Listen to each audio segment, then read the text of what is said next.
Welcome to Atlanta Motorsports Park Racing Series Round 3 Sunday here in beautiful Dawsonville, Georgia. My name is Steve Newbold in the booth. I'll be joined alongside with Will Rigdon here shortly. We are catching the tail end right now of our Kid Kart division. As they cross the line, that was Nick DeFeo in the number 26 taking the checkered flag. In the 46, Holden Gargis finishing in second, and in third, number 5, Lucas Membrillo. Well, it's a little bit of a dreary kind of day here today, isn't it? Yes, it is. The weather coming up is going to be definitely a factor here, playing with conditions. Yeah, I mean, according to the radar, we're just on the very north end of the cell that's passing just to the south of us. As you can see it there in the background through this drone shot. I mean, it's looking kind of gnarly out there. I think we had the radar we could pop up there. Maybe.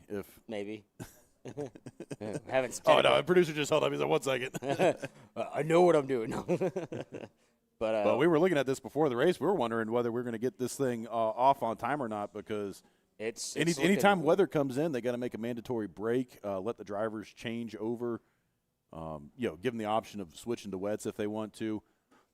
But I am hopeful that this is all it's going to be today, Yeah. which, if it stays this way, great weather for racing. Yes, I mean, perfect. It's nice overcast, not going to be too hot out there.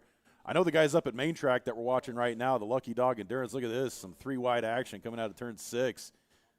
These guys have been going at it since 9 o'clock, so they're almost 2 hours into their 7-hour endurance race that they're running today. And we got to see some of them at the start of yesterday. And so, looks like we're about to get that radar. I think Mike had to go pay off the weatherman real quick. So we could, speaking of weatherman, our know, resident weatherman is not here. I know. We're really feeling the loss of John this season. So I'm going to try to take the helm here on this weather. It gonna rain. I don't know. You see, we're just up there. You see, we're just north of Atlanta. We're right, just barely where the white meets the blue up there. And I am hopeful. You see, I bring the sunshine, Steve. You're Mr. Doom and Gloom, so I will do my best. I'll get up, do a little weather dance if it helps. You bring sunshine. Unfortunately, I can't bring black sunshine, but he's gone. Rest in peace, Bloomquist. Yeah, well, I wish John was here. I do too. I miss John. He's down in Florida right now. Yeah. It's probably raining. Yeah, well, it rains all the time down there. I don't know how they even get any racing done. I don't know either. But right now, we just got done with the Kid Kart pre-final race, so we are waiting patiently for the vintage. This is a class we only get to see a couple times a year. I love when these guys come out. They run these 1990s vintage engines. They run a methanol mix, so you'll see guys down the paddock wearing shirts that say, "I love meth." That's how you know. And that's how you know who the vintage kart guys are. A little bit crazy. You see them out there in usually jeans and a leather jackets, their race suits. So completely vintage. Yes, no pods. No. I mean, absolute cowboys out there, and some of the best racing, to be honest with you, because they are truly gentleman drivers out there. Because without the increase in safety gear that the newer karts offer, these guys are really just wheeling and dealing with. Well, I just saw Final Destination last night, so I don't want to go too far. So as these guys roll on track, we'll give you some names and some kart numbers to keep up at home. In the number 10 on the pole, this is for a pre-final, by the way. So that's what it's registering on here. Well, my pole driver just disappeared and became a number. So we'll go to second place. In the number 10, Kenneth Buff. In the 12, Todd Breedlove. In the 26, Thomas Neese. In the 110, Frank Baldozer. In the 892, Tracy Pearson. In the number 6, Jason Tidwell. In the number 9, Kevin Ballou Jr. Kevin Ballou by you. Yeah, I was about to say, I was getting there. Number 17 in 9th is Kevin Alvarez. In 10th, 73 of Frank Barasarda, I believe is how that's pronounced. If not, please correct us. Barasarda, yeah. Come up to the booth and tell us how bad we butchered it. It's reflecting 11th, but it's showing 12th. That is Todd Martin in the 85.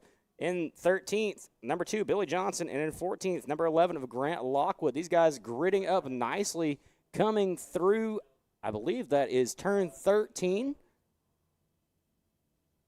Yes, they are, and they are, I think, pretty much done with their warm-up lap. These guys, heat's a big factor for them. That's why they run a lower lap count than everybody else during their final and pre-finals. I believe these guys are doing 8 and 10 today, so should be 8 on this pre-final run and then 10 on the final. But always a factor with heat and these older air-cooled engines, so they don't run quite the distance that everybody else does, but still awesome to see them out here, see these things, no pods on them. Look at that. So vintage, so awesome.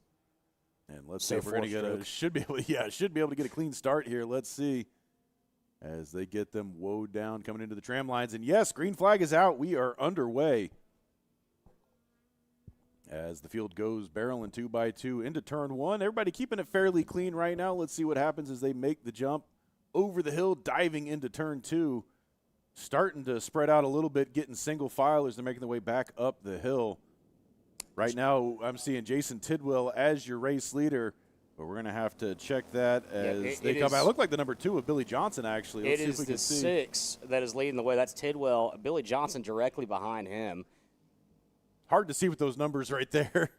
We're going to have to see. Yeah, that's number 2 in the second place. So, yeah, that is 6 of Tidwell up front and Billy Johnson in second. But once we get one lap in the books, we will get the official running order. And look at this, second place making a move to the inside, coming through 13. He thought better of it. He lost a little bit of momentum there. He's going to have to dip back into second. But he's trying again on the inside, coming through 14. Kind of early for moves like this. I mean, he gets him. He spins out. 2 carts go into 3, 4, they're 5. collecting up. Look at that. Oh, that's really going to shake up the lead. So Billy Johnson was scored as your leader. The number 2 is the leader. That looks like Tidwell there that got taken out. No, that was the 16. No, that was the 6 of Tidwell. He's not crossed the line. Oh, there wasn't a 1 in there. Yeah, so that was Jason Tidwell. That was your second-place driver. Yeah, that was. And that's really going to separate this field now into 2 packs. Now, if there was pods on those carts, I don't believe that would have happened. I think they would have gone a little bit harder there, but I think the second you see somebody spun out in front of you, it's panic breaking with these vintage carts. I mean, those guys were on top of each other. And so right now that's going to let your leaders, Billy Johnson and Frank Baldozier, are out to a comfortable lead. Second or third place just behind them, Frank Barasarda and Kevin Alvarez lead that first mid-pack. So great shots right now as you can see them coming through 14, that blind sweeper, a lot of elevation change. I really love that turn. I mean, you come through there in a rental car, you can't see squat. You just got to know where the line is and, put your faith.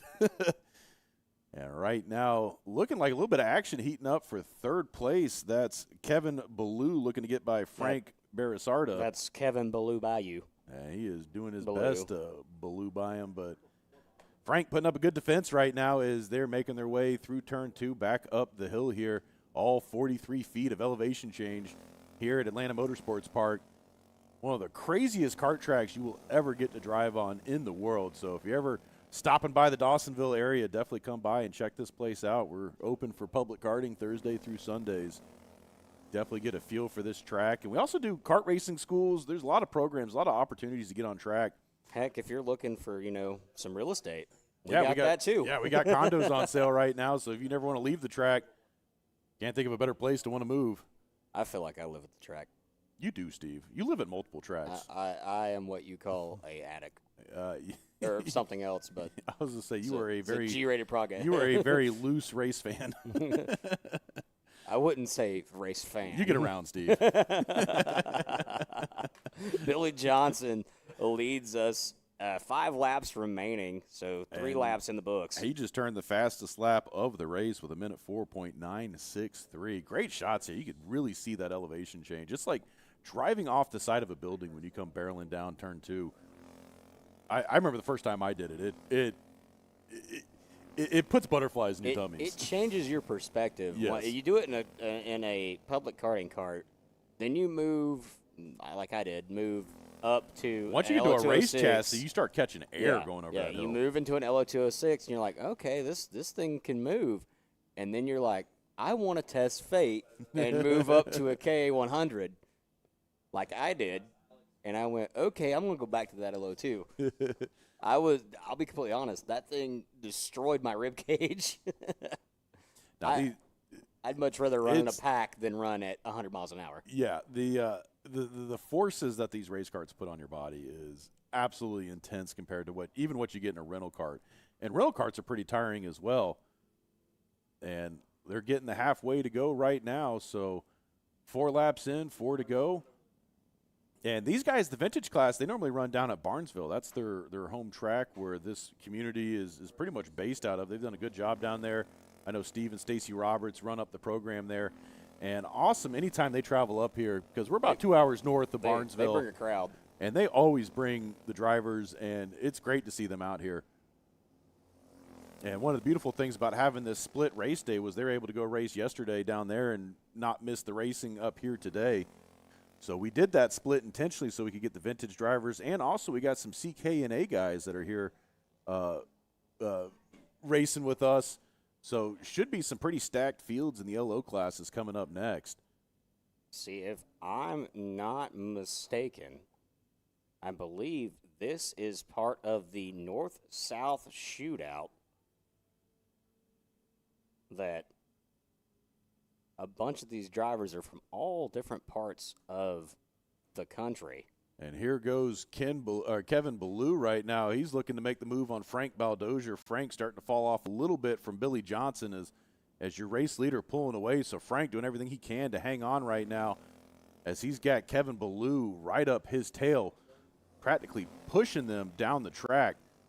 This is going to be your closest battle right now on track as these laps are starting to wind down. And he looks to the inside, almost catches some grass trying to get alongside Frank Baldozier. Kevin Ballou's going to make the move on the inside, gets him through turn 9. Let's see if Frank can hit him with the crossover. No, he doesn't. And that is going to shut the door. Kevin Ballou getting by Frank Baldozier, your new second-place driver, but a little bit of real estate on backwards for Frank, so I don't think he's going to have to worry too much about getting past again. And that's going to put him in good position for the final race because, you know, he's going to try the best he can to hang on to a podium today. This is just the pre-final race, so this isn't going to set your podium, but this will set the running order for the final race of the day. As you could see, second and third right now coming down the bottom of the hill at turn 2, back up the hill as they crest there at turn 3. Popsicle sticks in the air, so 2 laps to go. And now that Kevin Ballou's got some clean track in front of him, he's starting to leave Frank Baldozier behind. I don't know if Frank's having some issues with that kart or not, but he's going to have to be careful because just behind him, Frank Barasarda and Kevin Alvarez are working together trying to make the charge to catch back up. But are they going to have enough time? We got just under 2 laps, about 1.5 laps to go right now as your field's making their way through the back half of the track. That's Frank Baldozier there at the top of your screen, followed by Frank Barasarda and Kevin Alvarez. And don't count out Todd Breedlove. He's in the back of that pack trying to chase down third place Frank Baldozier right now. You see, they're closing in quick. Look at this as they're coming into the final turn, 16 and 17 here. White flag is out. Oh, Frank's going to have a final lap on his hands. He's going to have some challengers here. And you can see him leaning to the inside. I think he's down on power right now. That's something that I was about to say. We talked about this yesterday with Al about leaning doesn't really give you that much of an advantage, at least in majority of karting. I don't know how it is in the vintage karts, but, you know, he looks like he's Well, they're going 3 wide up the hill right now. That could also be fatigue.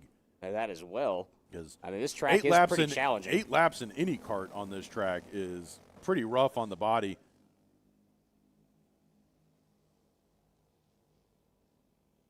And, yeah, Frank Baldozier there. He's got a little bit of that Houston lean going on coming down the back straightaway. Almost like a Carolina squat type. That'd be me leaning all the way to the back. One through Rainbow Road. Look at this, and they have all caught up. Didn't get the kart number there. Through Rainbow Road, he did surrender both those positions he gained. And there's your leader, Billy Johnson, at the top of your screen. He's going to come by and secure the win here in the pre-final. Let's see if Frank Baldozier. No, he gets past going into 16 and 17. That's going to be close. This is going to be right at the line. And, I think he lost 3 wide. He lost 2 spots on that. Todd Martin and Kenneth Bluff both getting by. So as they came to the line, Billy Johnson, Kevin Ballou Jr., Todd Martin, Kenneth Buff, Frank Baldozier, Thomas Neese, Todd Breedlove, Frank Barasarda, Kevin Alvarez, Todd Martin, And Frank Barasarda, he lost out big on that as well because he was the one chasing down Frank Baldozier. So he went from 4th all the way to 8th in that racket or ruckus that happened there towards the end. And the incident that occurred at the beginning of this race, that's 892 of Tracy Pearson, the number 6 of Jason Tidwell, who was our leader at the start of this, and Grant Lockwood, who did not score. So they will finish 11th, 12th, and 13th, respectively. Tough break. Hopefully they're going to be able to get those carts back together in time for the final. One of the things with this condensed race day format, with us splitting it up, is these guys don't have as much time in between races. So if anything goes on with the carts, they're going to have to frantically try and put those things back together, get them cooled down, and get them ready because we've only got 6 spots on the schedule today. So we're racking them up and knocking them out pretty quick. Although not as quick as yesterday. We only had 4 groups racing yesterday. Yesterday seemed like it was just flying by. Yeah, I was a bit of a fever dream getting out of here at 12:30. I didn't know what to do with myself.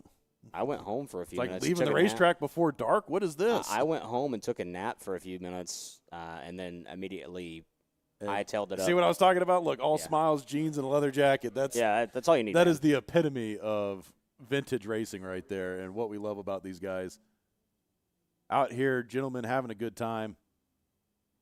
All smiles, waiting patiently at the scales right now.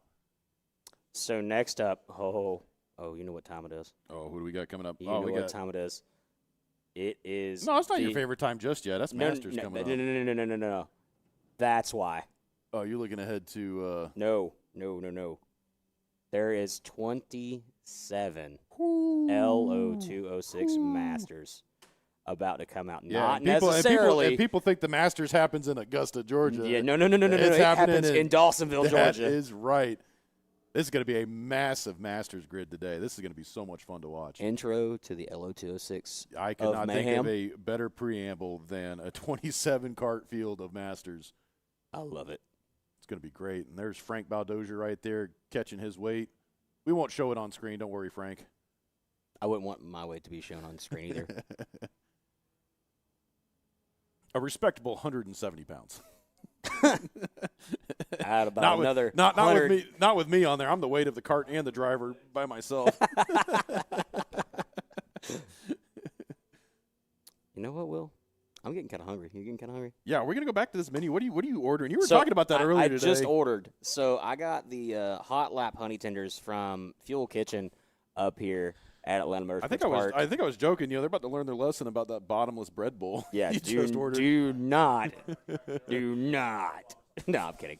So, 27 Masters. Oh, look at them. They're still getting on track right now. This is gorgeous. This is what we're here for. Yes.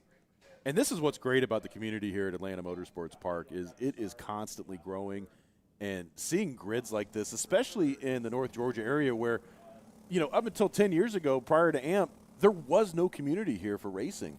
They have the crowd down at Barnesville, which is a respectable crowd, but nothing like what the community up here at Atlanta Motorsports Park has grown into. And great to see all these drivers getting involved. And what's crazy is all these guys this is the Masters class. These are older adults. This isn't, kids getting into the sport. I believe Masters is 35 and up. So I think you're right.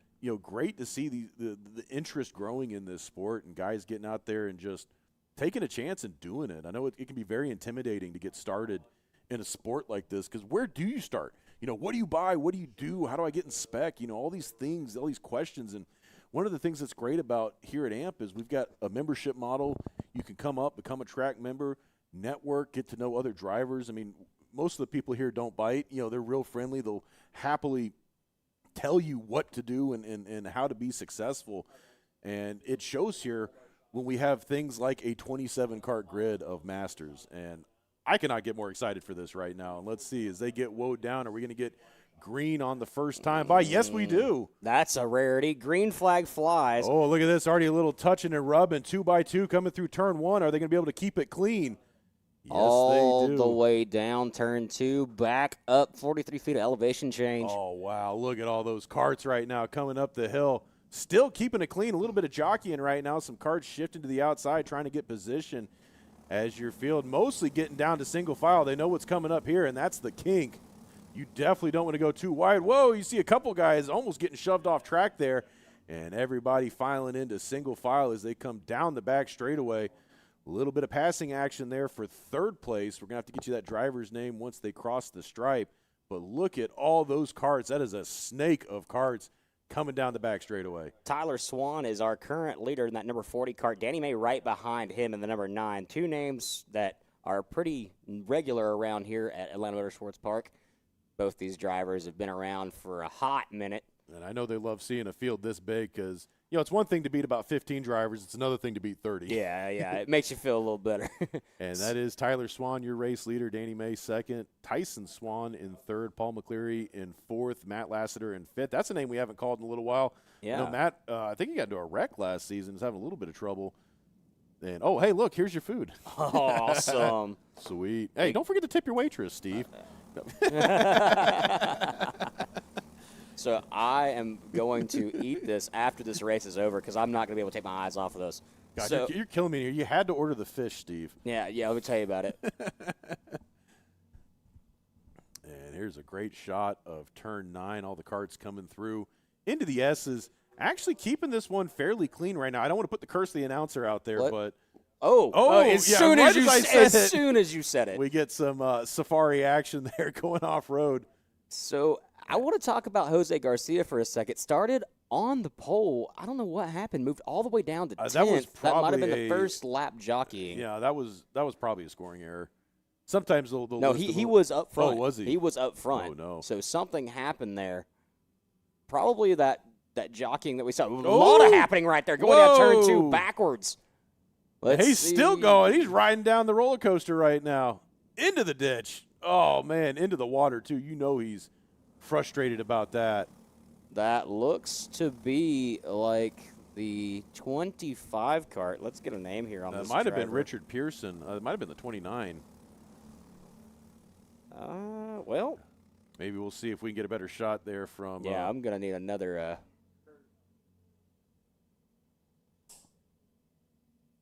I don't have. Yeah, that would be Richard Pearson in the 29. Is that? Can we zoom in a little bit on there? Yeah, I'm pretty sure that looks like the 29. Yeah, that is the 29. So I'm getting old, Steve. Yeah, I can't see either. Those numbers are tiny. They need to put a little more space between them. The graphic designer in me is just going a little. But right now, your top 3 still staying the same. Tyler Swan, Danny May, Tyson Swan as they come barreling into turn 2 there, right past that number 29 cart. Tough break for him. That's definitely not what you want to happen on lap 2 of an 8-lap contest. And look at this, Danny May all over the bumper. Tyler Swan, he is pushing him down the straightaway. And if I know Danny May, he's going to sit right there till about lap 6. And then the second they get on lap 7, he's going to try it once. If it doesn't work, then he's going to send it on lap 8. The man is like a cobra.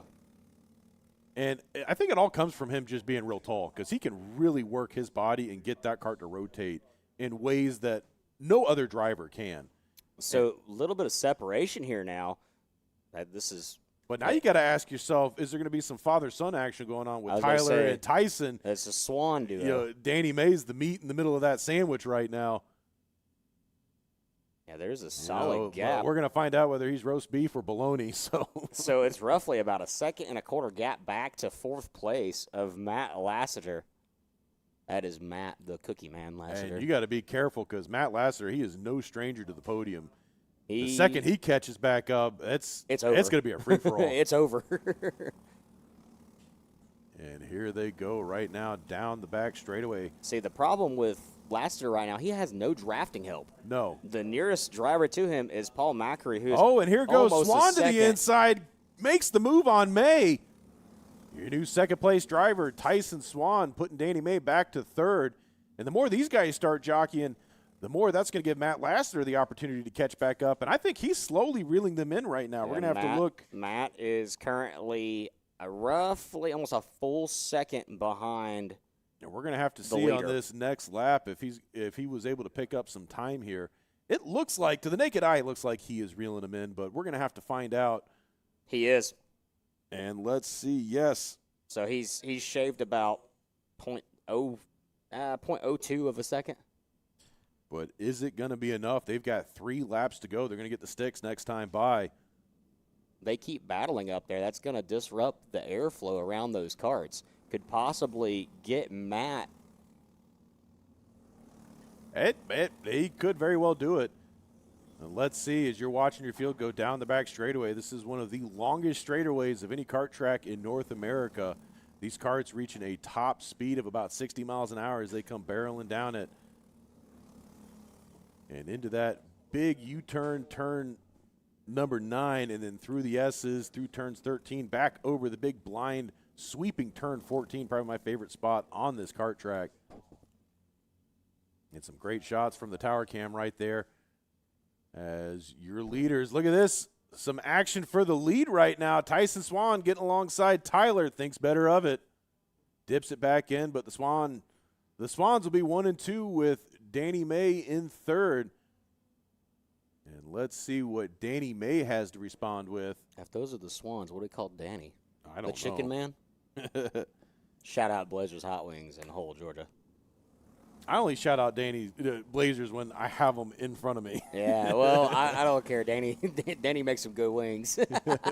No, them lemon pepper wings he brought last year. Perfect. We were giving him crap, but the last time we had a 2-day race, and we were like, hey, bring us some wings. And so day 2, he brought us a whole tray. platter. Yeah, that was awesome. And he goes, I got barbecue, I got honey lemon pepper, I got garlic, I got hot. I'm like, Danny, Blazers, wow. Blazers wings out there in Athens. Can't say enough good things about their cooking. No. I can say plenty about their football team out there in Athens, but Terrible. as long as they can stay out of jail. Go Dogs. Hey, this place is probably perfect for them. They can speed reckless. Yeah. Hey, if you're on the UGA football team and you're listening to us, Kirby Smart, we have a proposition come for out you. here. Although we had professional football players out here, and they barely fit in the rental cart, so I don't know about that. I don't know about that. And here's Danny May peeking to the outside, coming up the hill, thought better of it. Ran out of steam coming up to the top. This is the last lap of the race.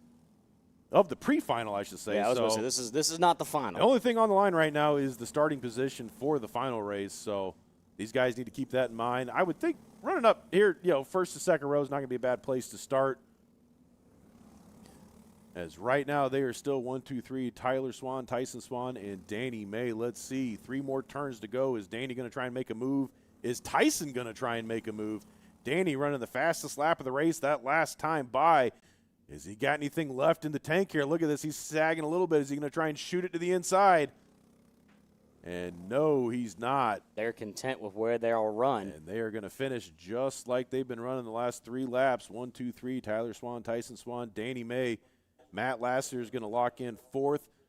And let's see. A little bit of action there. Chris Benson getting around Joshua Smokers. That's 5th, 6th. Grant Lockwood in 7th. Paul McCleary in 8th. Adam Phillips in 9th. And Leon Robertson the 3rd will round out your top 10.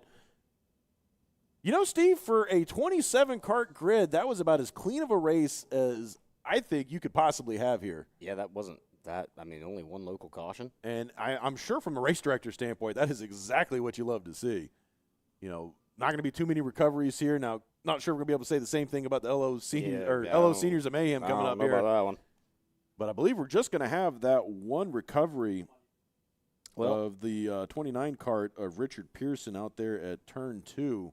Well, in the meantime, I am going to step aside for just a second. Yeah, you start scarfing down on them honey hot wings, Steve. Yeah, these are going to be good. Yeah, you're just going to leave me here to No, keep these fine folks at home entertained. You'll be fine. Hey, wait for us. We're live, Facebook, YouTube. Say hi. There's a future racer right there. Lightning McQueen. Yeah, let me guess what number he's going to be when he starts racing. Number 3. Well, he can't have the 95 because that's going to be my son's number. We're trying to determine what number. You got to start him young. That's the way you do it. Here's little replay action here. This was, there we go. Little replay action here. Let's see. Kart's coming down the front straightaway. Not sure what of the many laps we had, this was one of them.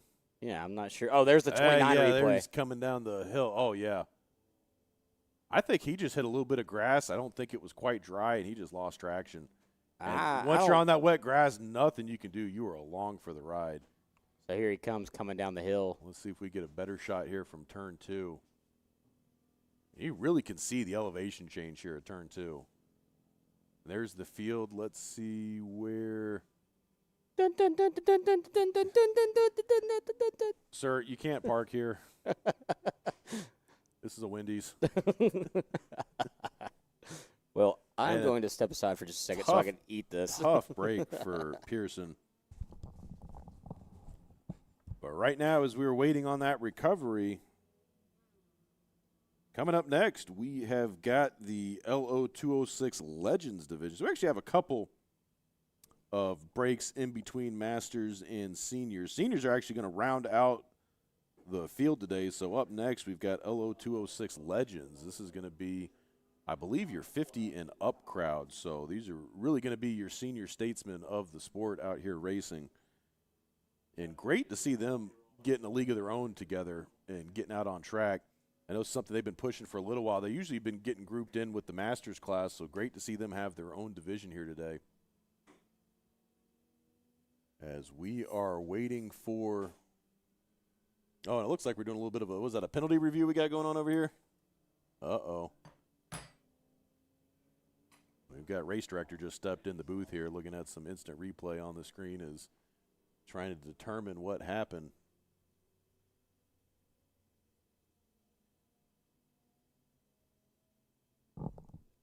Yeah, throw the book at him. You know what, Will? We're gonna do this. We're gonna do this live. Are we doing a live taste test? What do you got? You got the hot lap honey tenders. Is that what that looks like? Yes, I got the hot lap honey tenders, fresh buttermilk marinated chicken tenders. They're fried, tossed in a hot honey sauce. They're not just fried; they're crispy fried. Crispy fried. All right. Tossed in our honey hot sauce in Texas toast. Well, I apologize for the sounds that are about to be made, but one bite. At least you're wearing your own headset today, yes, Steve. I am. So you get to Everybody, lick all the honey off of everybody that knows mic, the rules here. that windshield. Oh, yeah. How is that, Steve? Perfection. You look like a guy that eats a lot of chicken tenders. Oh, so. I love chicken tenders. So how does that rank of all the, from a Publix tendy to a, gas station, It's Yellow Yellow Hammer. Hammer. It's no Yellow Hammer. For those of you watching on Liberty Racing Review, you might remember Reed Scott's Papa Biscuits track review of food. We did that for a little while. That will be coming back shortly. Anyone from the Georgia area, if you make that pilgrimage down to Five Flag Speedway, you know exactly what we're talking about. Yep, that is the greatest place. And check ever. out, speaking of Yellow Hammers, check out the great bird shot. Who would have known? I don't think that's Cowboy Hammer. Cowboy Cam was such a birder out here. I don't know. Getting all the shots. This is like some Augusta National stuff. Look at this. Yeah, we You really know what? working on production quality. The next race, let's try to call it in the style of the Masters. I don't think I don't think I can do it. No, I get too excited when too. they're racing. No, I think the better way to do it is we go call the Masters in the style of racing. And looks like safety crews given the ride of shame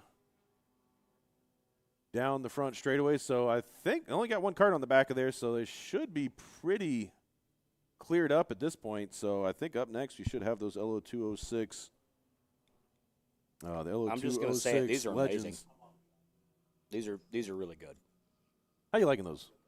I'm a fat kid at heart. You haven't eaten the onion rings yet, because that's kind of what I'm eyeballing over there. I'm a sucker for a good onion ring. Yeah. What's your favorite onion ring? Anything where it's the actual onion, and I'm talking directly to you, Burger King. Oh, wow. Shots Your little pasty, grind it all up, Burger King, squirt it out in the shape of an onion ring and fry it. BurgerKing, you just got AMP'd, okay? I see right through you, Burger King. You just got called out. You need to up your game. But I will say their zesty sauce is pretty good. Oh, yeah. There's just, it totally makes up for the fact that nothing goes wrong with Arby's sauce on pretty much anything. Basically a fresh Funyun is what you're getting from Burger King. But I love a good house onion ring where it's just a massive ring of onion with perfect breading. And that's exactly what that looks like. This has got the perfect grease strip, too. So, you got to – it's like a wine. If I hadn't just hammered that Egg McMuffin on the way in here, I would totally have stolen one of those by now, Steve. 10 out of 10. 10 out of 10. Nice. So you heard it here first, folks. The new Fuel Kitchen.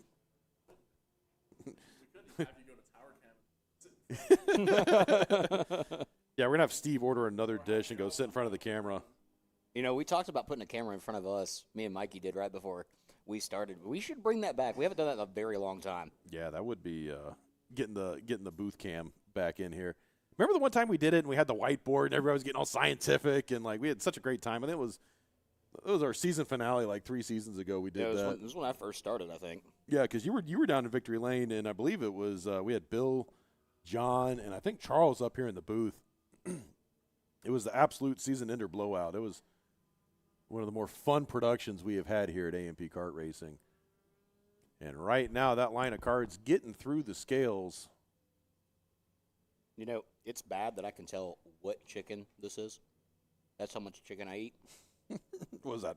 Purdue? No, Tyson? No, better. Springer Mountain Chicken. Ah. They are local.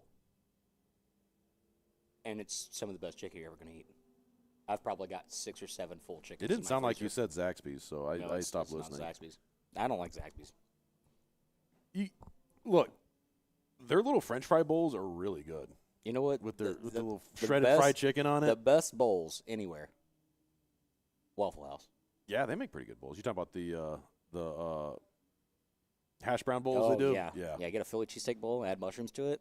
So I think in the South, every restaurant's got to have their bowl. Yeah. You know, like I'm pretty sure Cracker Barrel does the grit bowls. Yep. KFC's got the potato bowls. Zaxby's got the French fry bowl. Waffle House has got the hash brown bowl. Alabama's got the iron bowl. I know, right? We're keeping them entertained, right, Mikey? That's a huge grid to get off track. So we unfortunately don't have our trackside interviewer today. He is off jet setting. Big shout out to Colin Hayes for coming out yesterday and doing those interviews. But he is way more professional than us. He is a pilot, so he actually has a job and a living to go make. So I'm just a mechanic, an aircraft mechanic. You just bounce around from track to track. I think you're like that scene from Pirates of the Caribbean where he meets his dad. He's just part of the ship. That's Steve. You show up to the racetrack. Steve just comes out from the walls. He's like, one with the ship. Back in 1998. One with the track. And speaking of one with the track, you see all those cars out there on the big track today. I always love when we have these endurance events out here because there's this whole facility is just alive with the sound of racing right now. The only thing missing is the skid pad. Yeah. I need to get some. Had the skid pad rolling. Man, if they had the tactical training going on, have you seen when they do that out there? You remember when Bobby Orr was here? Yeah. Oh my Lord, those were fun. They did some military stuff out there one time. There was like explosions. And they were sitting little fake guns and like hanging out the windows and practicing all the Secret Service, Jason Bourne training type stuff. That was pretty cool. Although I mean, they shoot movies here, music videos, commercials. Yeah, we've had a lot of productions come out here. Had part of the Need for Speed movie was out here a couple summers ago. That was kind of cool. Although, let me tell you, meeting Orlando Bloom, that's a don't meet your heroes kind of moment. I don't know. Jason Hayward came out here a couple years ago. I'm a big baseball guy. Maybe it's just don't trust anybody that was married to. Was it Katy Perry? Who was it? Wasn't that who he was married to for a little while? Or am I thinking of somebody else? That was the crazy British guy. Yeah, Orlando Bloom, right? No, that was like Russell. Oh, Russell. Yeah. Russell Brand. There Hold we on. go. Now you're gonna make me Google this.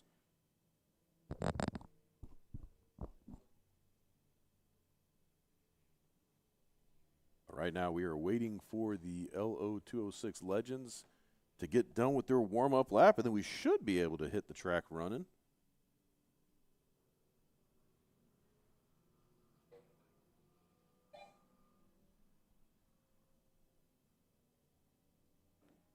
Yeah, it says Orlando Bloom is engaged to pop star Katy Perry. So I was right. Don't trust anybody that's associated with Katy Perry. So The astronaut. yes, the astronaut known as Katy Perry. And right now, speaking of astronauts, we have got a green flag. We are underway How does that relate? with this LO206. Because who knows? You go too wide at the kink, you could be an astronaut too.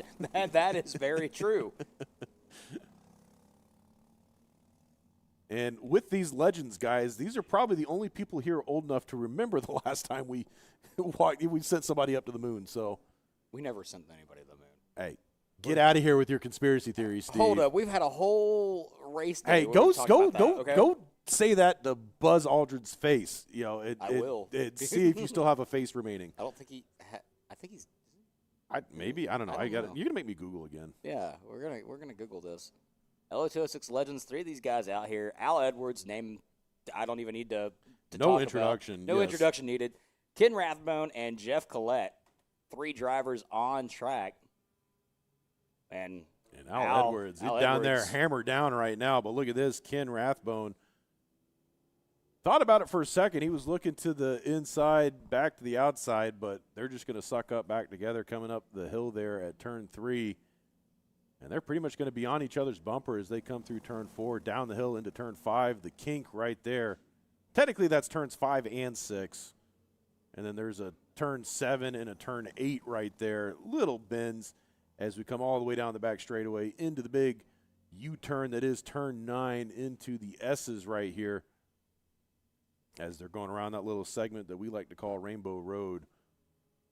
And up into 13, into that big blind sweeper that is turn 14. Great shot here from our drone. And that looks like the FPV cam, killboy.com. Daryl Cannon doing a great job operating that camera right now. He told me he loves when the 4-strokes are out on track because he can stay with them a little bit easier with that FPV drone. Could practically park it in the back seat of one of those carts. As you can see, both drivers reaching over, doing some adjustments on their carburetors as they're coming down that front straightaway. So curious if Al didn't quite like where that machine was at. Although you heard him yesterday, he's wrenching on 22 carts this weekend. I don't know how he's even got time to be out there racing right now. True trooper. He is. He is the. I would say he is our Larry Mack. Yes, he is. I think, when it's Al's time to go, they're just going to bury him out on track. I think they're just going to find a spot out there, turn 9, and just. He will truly be the one with the ship here. Because he brings a lot of drivers out. Huge supporter of our series. We can't say enough good things about Al Edwards. We give him a break when he's a homer for his drivers when he's in the booth with us. Yeah, it's fine. But we love the knowledge, love everything he brings to this production, the broadcast, and always great to see him out on track. And he was one of the first big wrecks we covered way back in season 1. I want to say it was like the 2nd or 3rd race we had done live, and Al. Yeah, it was the turn 4. It was before. No, it was turn 1. He had done that prior to the turn 4 wreck. Oh, I thought. Oh, I know which one you're He talking went about. Yeah. full speed over 50 miles an hour right into the wall at turn 1. I do remember And that. that put him out of racing for about a season and a half. Yeah, because And that's where he got involved with us up in the booth because he couldn't be out there on track. But he has since grown his team. He brings a lot of drivers out here. So always great to see Al Edwards. And right now, Ken Rathbone not letting them have an easy go at it right now. He's staying hot on the tail of that number 711 car driven by Al Edwards. As they come through turn 14. About to hit the halfway point. Should see the crossed sticks as they come by the line here. And these guys pretty much racing like a couple of gentlemen would right now. hey, I think our advertisements are working. Fuel Kitchen's over there popping. Yeah, I can hear everybody's coming up there. They're probably getting an influx of honey hot. Yeah. Or the hot lap honey tenders. You're welcome. No, I'm just kidding. I think this is their first race day, isn't it? Yes, yeah, they just opened a couple weeks ago. So, and I'm actually bringing my corporate group out here. I've got my sales team coming out here in a couple weeks. So, maybe on the next broadcast, I'll give you a review of the Italian menu. Oh, okay. And we're getting some pasta, which will be nice. Pasta. I love good pasta. Who doesn't, Steve? I have a weird thing for Italian food. You look like you eat a lot of Italian food. I do, actually. And here we go. Look at this, Ken Rathbone. He thought about it. He was trying to go to the inside through 14. That is a very dangerous place to pass. We usually see folks going around the outside there. But Al hanging it wide, leaving the door open on the inside, and Rathbone tried to take it. But Al is a master craftsman when it comes to racing. He knows every square inch of this track, and I think he knows the entire page of, or every page of the racing, the racer's handbook of the do's and the don'ts. And he is putting on a show right now as he leads Rathbone down the back straightaway. Hadn't seen much from Jeff Collette, although I'm seeing him at lap 4 right now, so I'm not sure if he's pulled off track. No, he just hit lap 5, so he must be having a little bit of trouble. He's about 33 seconds back off our leaders right now. And his lap times kind of reflect that, with a minute 10 is his fastest time, and both our front runners are at minute 3.692 and a minute 3.628. So technically, Ken Rathbone has turned a faster lap than Al Edwards. Al has just been more consistent up there, and if there's anybody that knows how to race with their elbows out and make themselves wide on track, it's definitely going to be Al Edwards as they get the popsicle sticks 2 to go. And look at that, just as I said that, Al Edwards turned the fastest lap of the race, minute 3.332. And here goes Rathbone looking to the outside, coming up the hill. Has a little bit of a run, but Al just using up every square inch of asphalt, shuts the door on him, makes him get back in line as they come down the hill there, one in front of the other, drafting down the back straightaway. And I'd expect to see Rathbone, he's going to start to get a little frisky here these last couple laps, going to see if he can make anything work. But at the end of the day, this is just the pre-final, so you're not going to win it, you're not going to lose it here. You're just going to set up position. And with this being a 3-kart grid, really not much you're going to gain by getting around Al in these last couple of laps. Although I know, every racer wants to win every race, but you got to be thinking strategy at some point, because this is a pre-final and a final race, and doesn't matter how you finish in the pre-final, that doesn't give you points. It just sets the grid for the final. And right now, Alistair Edwards and Ken Rathbone taking the white flag. Jeff Collette is still on track somewhere. Yeah, no, he's about half a lap behind. He's about 33, 34 seconds is what it's telling me on the gap. I would assume he's probably probably just now coming through the S's. And so here go your leaders down the back straightaway, through the kink, getting all the way up to top speed, about 60 miles an hour in these 2-stroke karts. Maybe with the wind at their back and a little bit of a downhill advantage, you might be able to get them up to about 65. Nothing like what we saw when we were out there racing at Lanier Speedway, where they can put those tall gears and really get moving out there. And that's a race I want to see again, is them go do the Roval at Lanier. I gotta get on the horn with them, see if we can set something up. But right now, Al Edwards leading Ken Rathbone into turns 16 and 17 for one final time here in this 8-lap pre-final race. And that is going to be how it shapes up. Checkered flag in the air. Al Edwards going to be your pre-final winner. Ken Rathbone in second. And we got about 35, 40 seconds, because, yeah, you can see Jeff Collette there making his way down the back straightaway. He's about 2/3 of a lap back right now, so he's going to finish up his lap, and that'll put the kibosh on the pre-final here for the Legends division.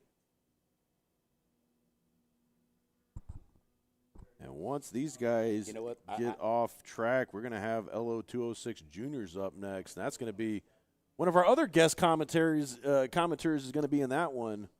You know who I'm talking about. I do. Mr. Ice Cream Man himself.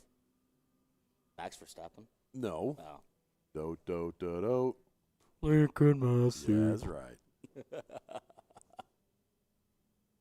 He always has his post-celebration ice cream victory sandwich. Now, he didn't there for a little bit. Yeah, I think he switched up to a Twix. We didn't have ice cream sandwiches for a minute. And I actually, in his honor this morning, I ate one. One, because I was starving. You look like you had an ice cream sandwich for breakfast, Steve. I did have an ice cream sandwich for breakfast. I don't know how many times I'm going to make this joke today. Every time you talk about food. Roasting Steve? No, I'm not roasting. I'm not roasting Steve. I'm definitely deep frying Steve right now. When I die, deep fry me and cover me in butter. Steve doesn't look like he's had anything grilled in a while. Hey, now. I actually had a grilled chicken sandwich yesterday. I can't be talking. I think I weigh more than you, Steve. You probably do. Yeah, I think we have a screenshot of Steve.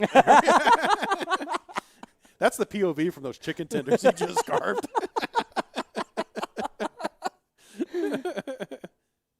Grand old meme right there. And while we're roasting Steve, we got that weather tracker. Let's see where we're at right now. You said it was live, right? Looks like it's clearing up outside. Oh, yeah. Oh, yeah. We're in the good. We are in the clear. The only thing out there I see is probably something coming through Birmingham. Well, I told Ethan at the start of this race, I said, you better get your running shoes on, because if any rain starts coming down, you got to go bag all that camera equipment. But great shot of the clubhouse here at Atlanta Motorsports Park. See some fans out there on the balcony. We hope you guys are having a good time watching us right now. You kind of see Cole Custer up there on the side of the screen. Cole Custer. I always forget his last name. Cole. I was going to say, hold up. That's news to me. Wait, no, wait. I don't know why Hold I call up. that. What? Shouldn't he be in, like, North Wilkesboro? Oh, No. wait. He's not that good for the All-Star race. Shots fired. Cole Custard. Yeah, we're calling out everybody today. Burger King, NASCAR. Who's next? Who's next, Steve? SMI.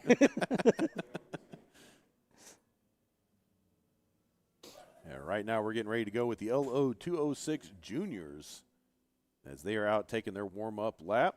You see the yellow flag in hand there from the corner marshal at turn 16 as they get woed down.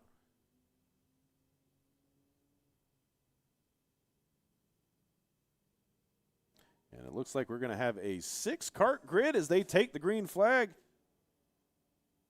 Drivers in this field, number 71, Nico Carpita. The number 12, Brady Hinckley. 58, John Mark Nunnally. 24, Maddox Fino. Number 05, Connor Gilbert. And number 7, Lincoln Massey. This is a little weird to see Lincoln Massey. This could not be the initial running order, so we have to wait and see when they get by. Sometimes it's a little screwed up the way it does it, and it'll self-adjust when they hit the No, that's stripe. Lincoln Massey there in the back. Is that really? Oh, man. I did see him getting a tow back to his pit stall after qualifying, so maybe there was an issue there. And you can see that FPV cam following the tail end of the field right there. Tower bringing you all the great shots there. Almost looks like a video game when you're on this camera right here. I love this shot. It's actually just me sitting here with a controller driving all these carts. I am the greatest. No, I'm just kidding.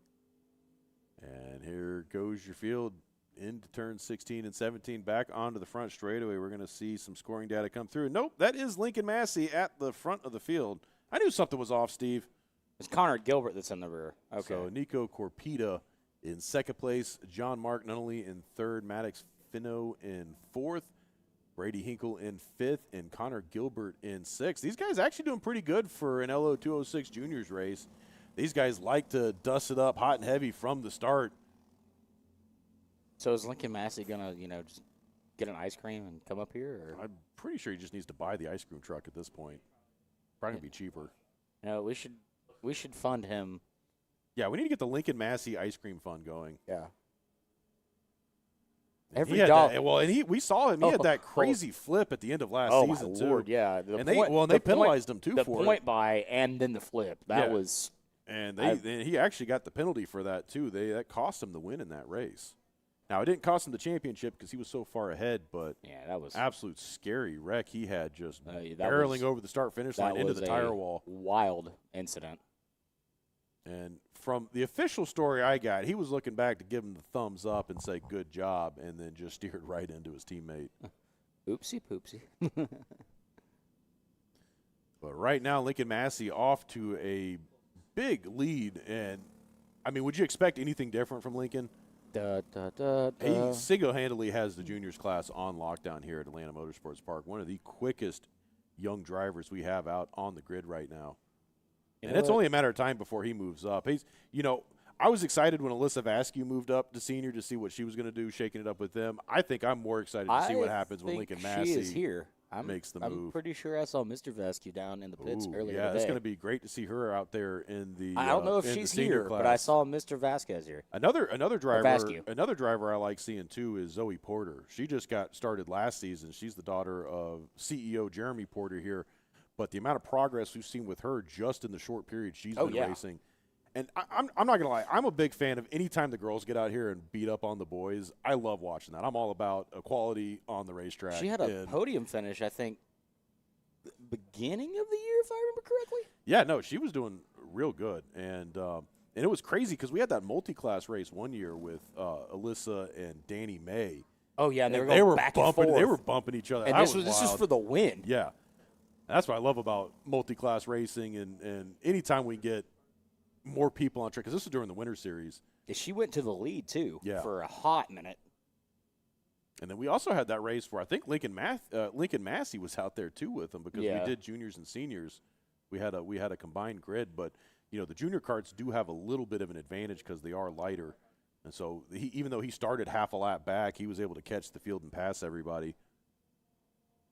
But right now we're watching the battle for second place on track. This is going to be your closest battle. Look at this. Lincoln Massey turning fast laps every time by.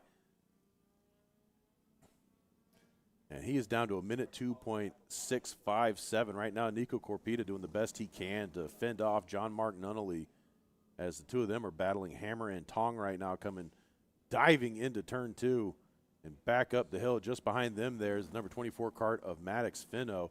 He is trying to not get left behind, but the problem with these LO206 karts is you get a little far out of that draft, you're going to get left behind, which is honestly what's making Lincoln's performance even that much more impressive is he doesn't even need the drafting help to pull away from everybody. But Nico's right there on his tail. And, yes, these guys are going to go back and forth. And I expect to see them start to trade some blows here. We are halfway through this race. Going to be 5 in the books next time by the stripe. And great shot. Check out that diving action from that drone catching up. That was like a Formula Drift shot right there. When you see them come up and diving in. Yeah, smoke shows. And I think Darrell got a little inspiration because I think he was out there last weekend, at least for one of the days. He was out there with a client filming. So Lincoln Massey setting the fastest lap, which is nothing unusual, 102.401. And that is 4 out of the 5 laps he has run has been the fastest lap of the race. Yeah. So he is getting faster with every single lap right now and making it pretty much impossible for these guys to catch up. I mean, right now the gap is 7.16. And here goes John Mark Nunnally looking to the inside. He pulls a fender up. Oh, and he runs out of gearing there.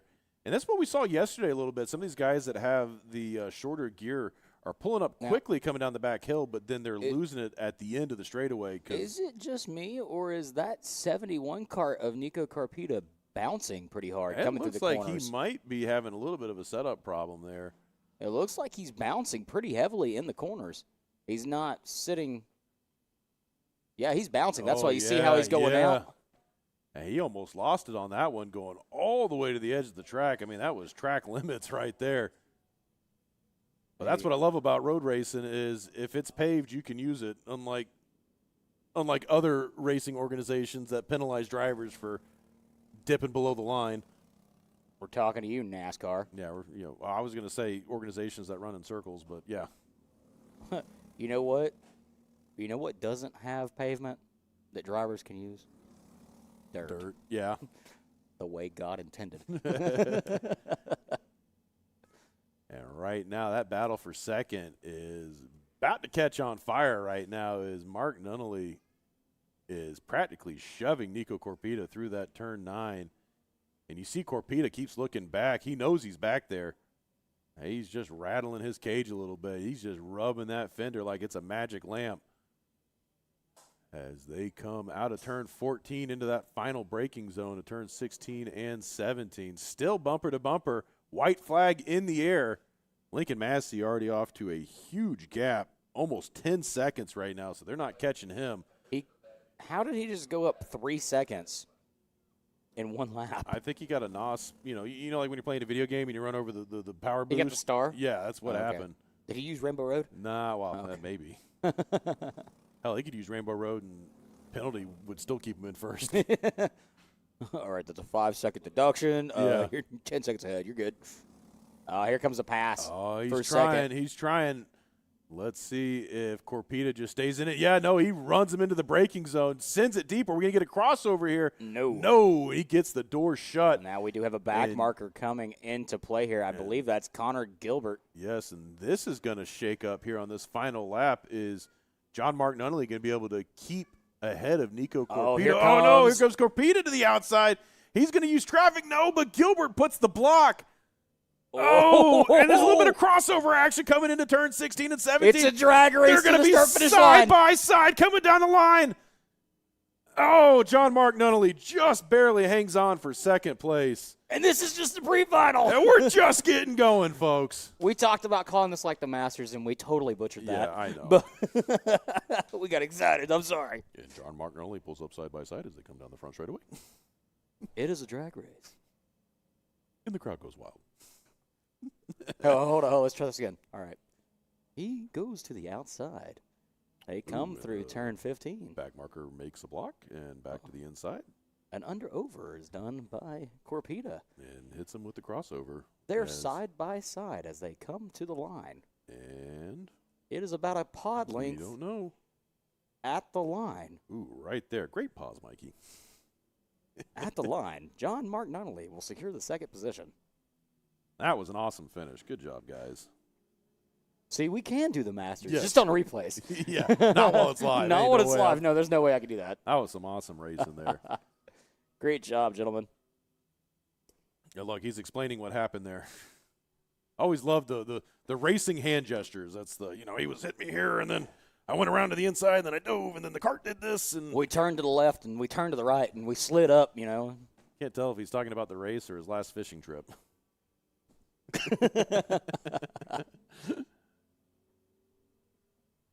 But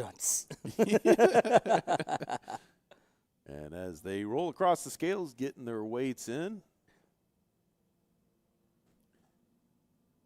he's like, "Yep, you're good."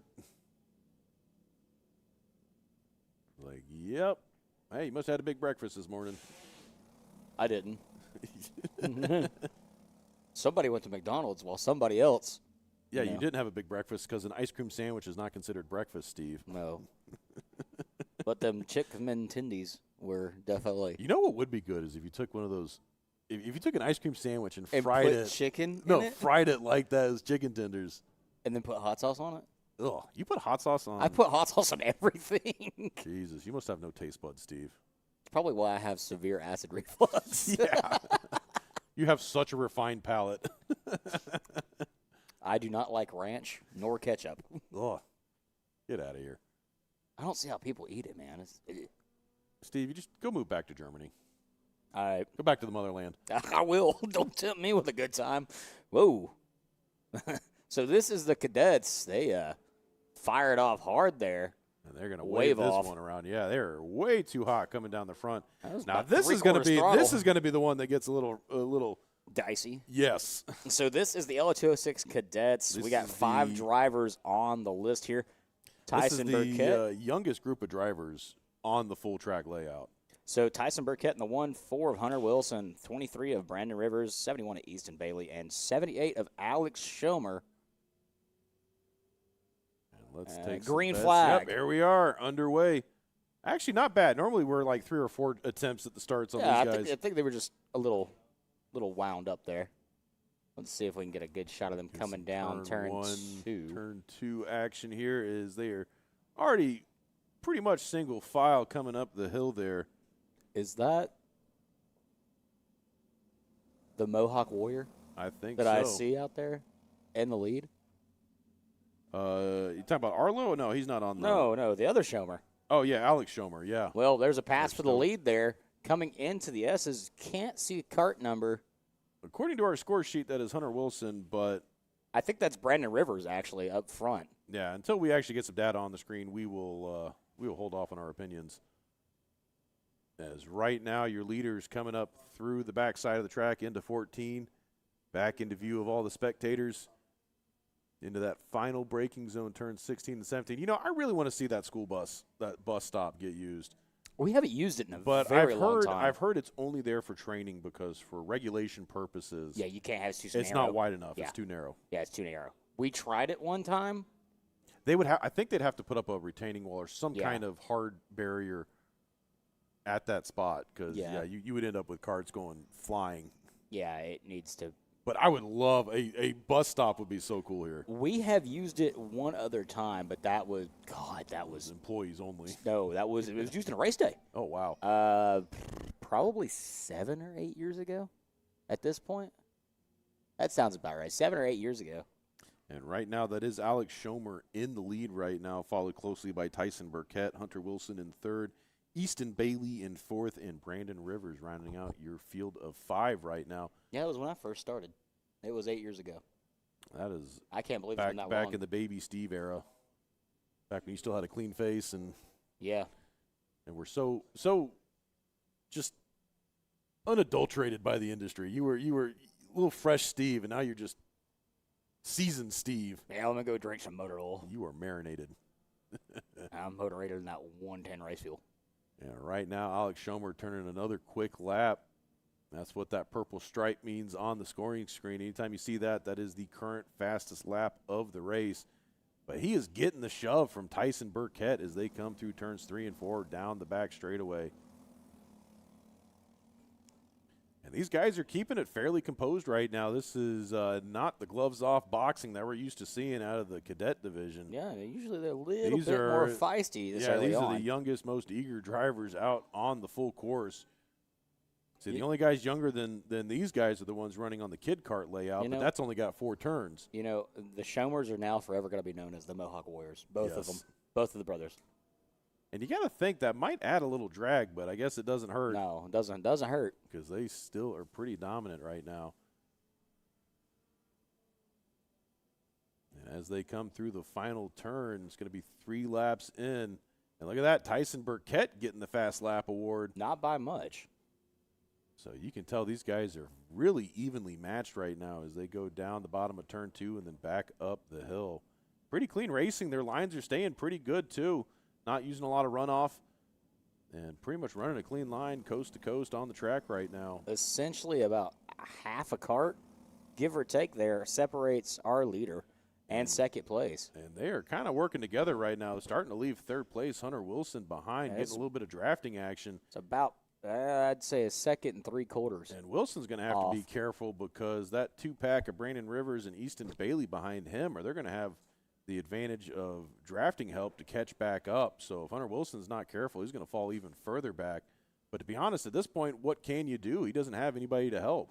Now, these carts are a little different than the 2-strokes. In 4-strokes, drafting is very important. And especially in these younger divisions, they run those carb restrictors, so they've got those slides on it that reduce the power even further. So, you know, any bit of advantage you can get. I mean, LO206s are kind of equivalent to plate racing in the Cup Series, whereas these guys are very regulated. They're all running the exact same power, and it's, you know, drafting does matter here in these slower carts. You would think it'd be the opposite. You'd think faster carts would need better help from drafting, but no, they can pull away. Yeah.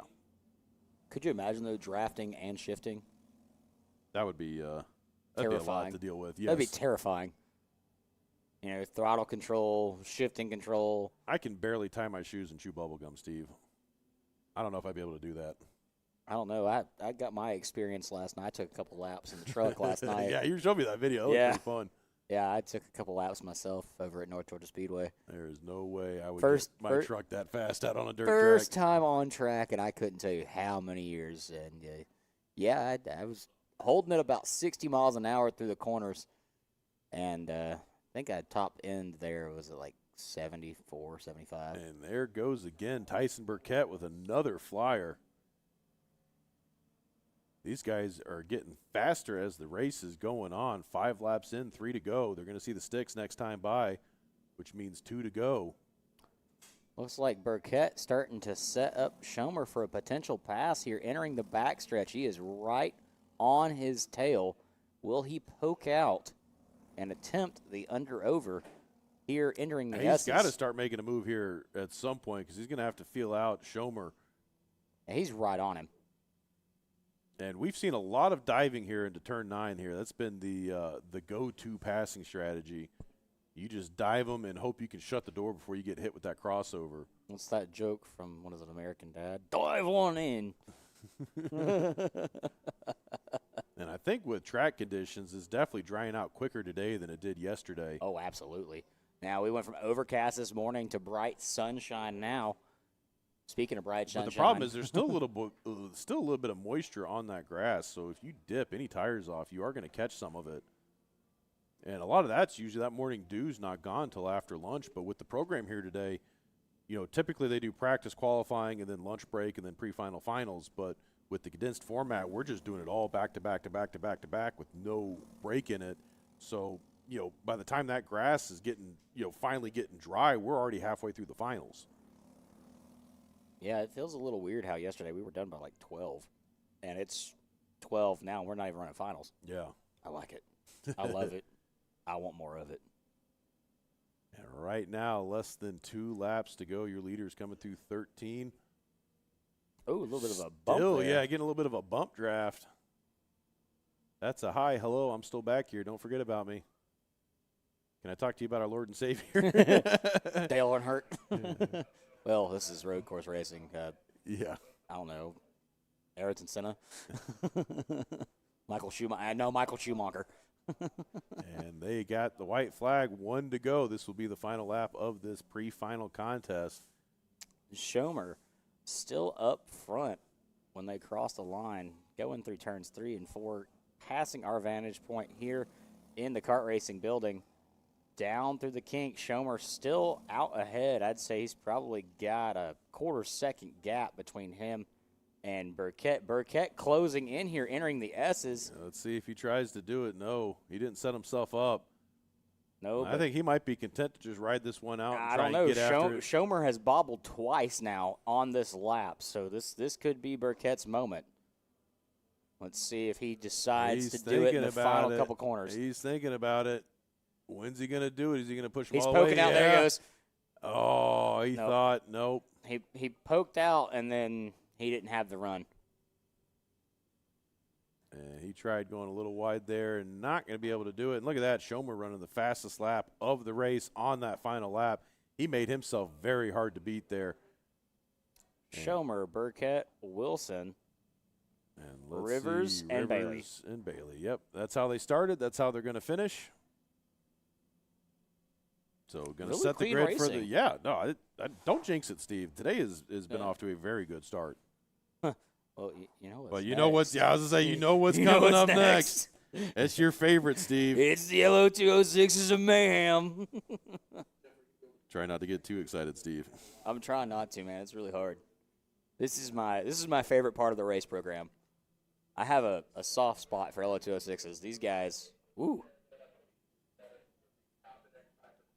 And so coming up after seniors, that was the Kid Kart final that we started the broadcast on. So I thought they were coming back out on track, but I'm looking at the schedule now, and it's just going to be the vintage 4-cycle is going to start off our finals. But we've got that 8-lap LO206 senior coming up here. Buckle up, Will. This is, how many? 20. What do we got on the grid? 23. Oh, wow. So this is one of the larger divisions here at Atlanta. So you're telling me Motorsports we Park. got more masters here today than we got seniors. You know what? Combine them. I want a 50 kart field. Yeah, no, it'd be just like up front. Let's do it. What's the worst that'll happen? Yeah. No, we've tried that before. CK&A was not fun. So I mean, they actually were fairly clean, but I saw more ejections during that. all right, so let's run through this lineup here. There's a lot of carts, lot of drivers. I'm showing Zoe Porter here. Here we near go. the Race, top. Yeah, he's race race director's director coming is here. like, you know what? Let's forget about it. Let's just come sit here and watch. Yeah, we got the best view of the house up Because here in the booth. This is where it's about to get fun. So, in the 706, Danny May. In the 06, Wesley Bacon. In the 14, Banu Yedla. In the 52, Logan Kowalski. In the 55, Carson Craig. 84, Caden Jarvis. Number 3, Grady Hughes. 41, Lucas Haroba. 225 of Joshua Acello. 57, Braden Griffiths. 20, Tyler Farr. 7, Zoe Porter. 34, Evan Knox. 113, Sidney Robinson. 86, Jacob Spencer. 36, Tristan Garberin. 521, Jason Steven. 47, Jaden Fowler. 226, William Cantor. And the order just shifted on me. Uh-oh. I lost names. Yeah, everything just shifted. So I don't know where I'm at. Yeah, I think they just reset that to qualifying order, but we're going to have to see when they come past the stripe.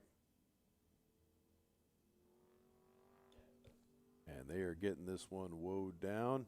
You know, there's still carts catching up, so they're going to get the wave around on this one.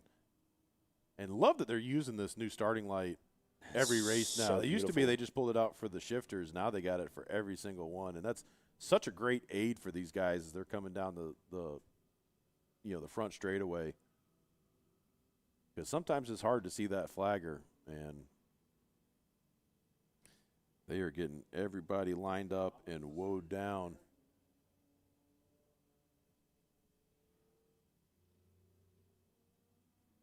And they are out there, Gridmaster telling them slow. the tram. There we go. Mayhem Green flag. has began. 23 carts barreling And 2 look by at 2 by this 2 shot. all the way through turn Oh, 1. look at that, 3 wide. And somebody just got left out to dry, losing several positions. Oh, they're still doing some bumping and rubbing. Oh, we got 2 on top of each other. They are caught up. Look at that. Oh, no.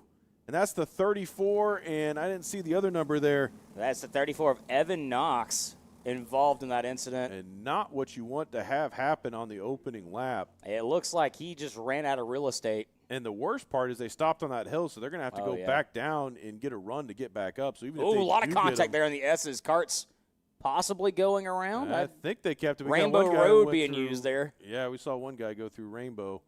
That was further in the back, so I don't think that's going to affect things too much. Under overs all And over the place. Look at these guys dicing it up in the back right now. Man, this is A just a lot of- pre-final. I know. This is what we love about LO206 Seniors of Mayhem. Oh, Gloves Carts, are off. Carts getting pinched off up there. Carts in the grass. We're still green in the final corner.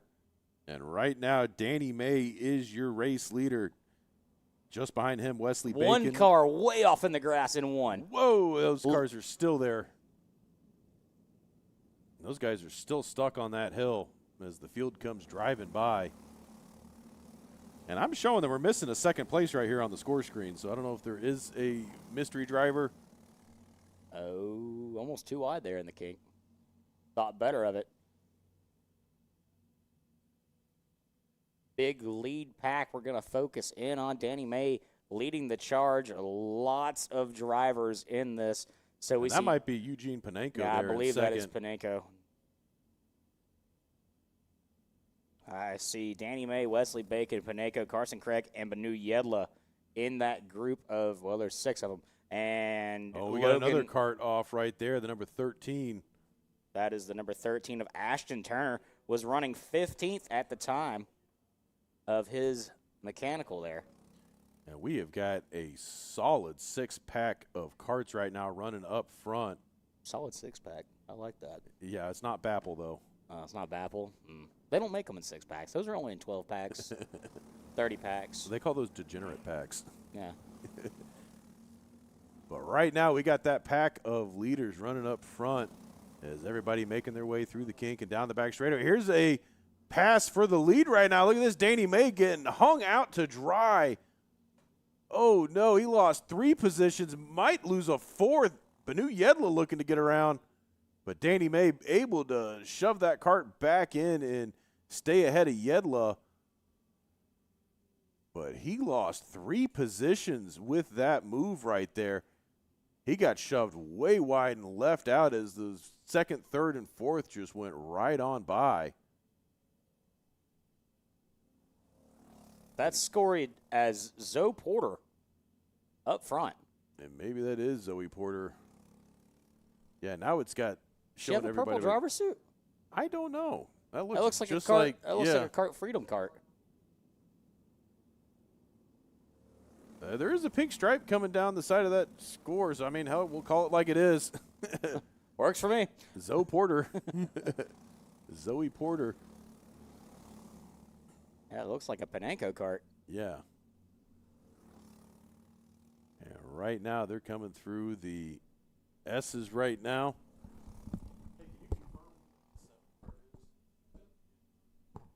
Oh.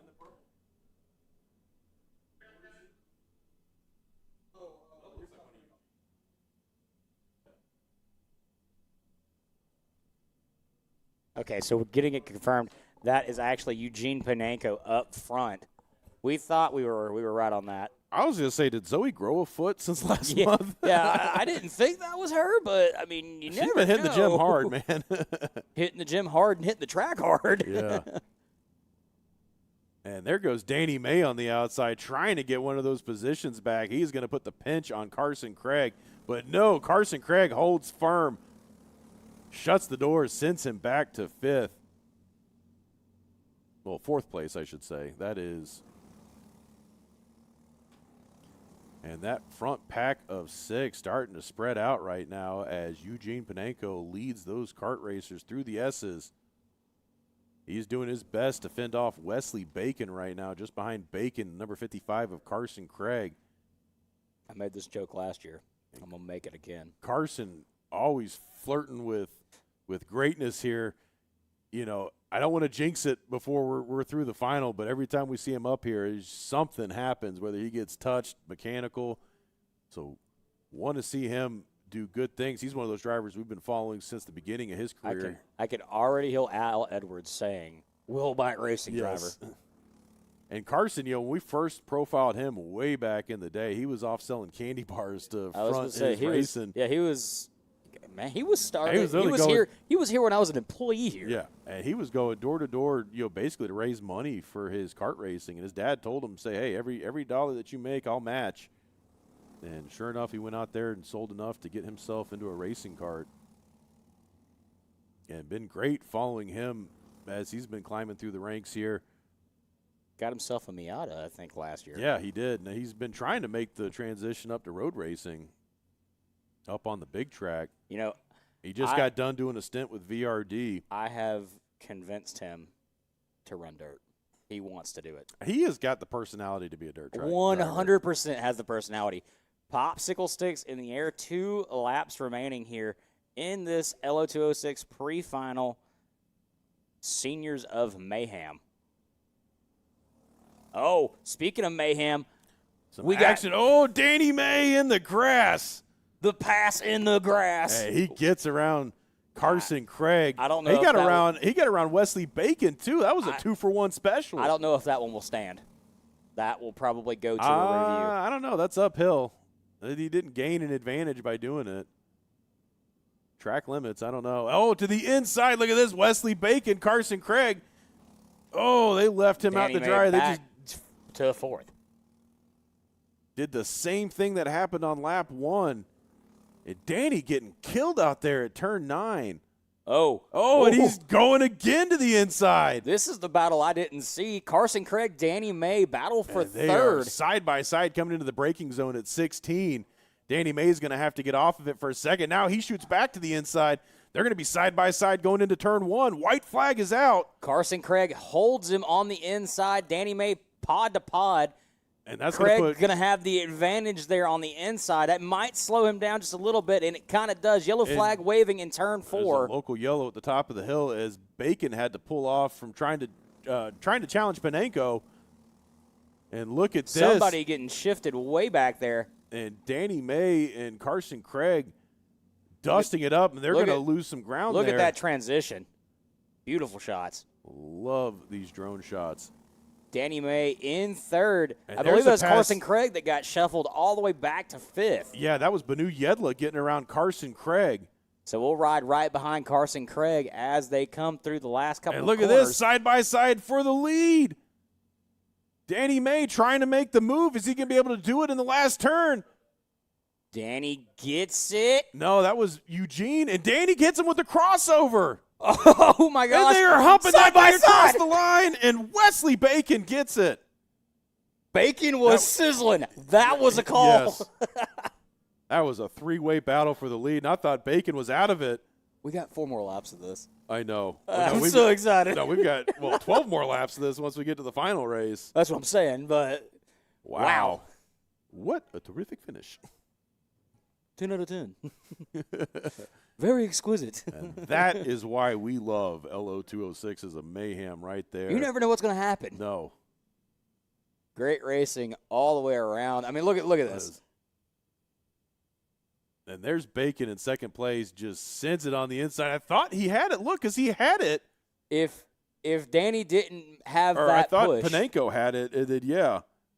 If Danny didn't give him that push, right there. Yeah, he had to pick a friend. I mean, right there. And you can see Panenko looking over like, why? What? Come on. See it again here. Bacon goes to the inside. No contact made with Panenko. A little bit of a jump there. Let's get another angle of this. This is why I wish we had Colin Hayes down there right now, because I would go grab Danny and be like, bro, how did you choose who to give? Because, I mean, Danny knew he wasn't going to win, but he had to pick who he wanted to win, and he gave the shove. Multiple angles of that finish. Just that wow. Was, yeah.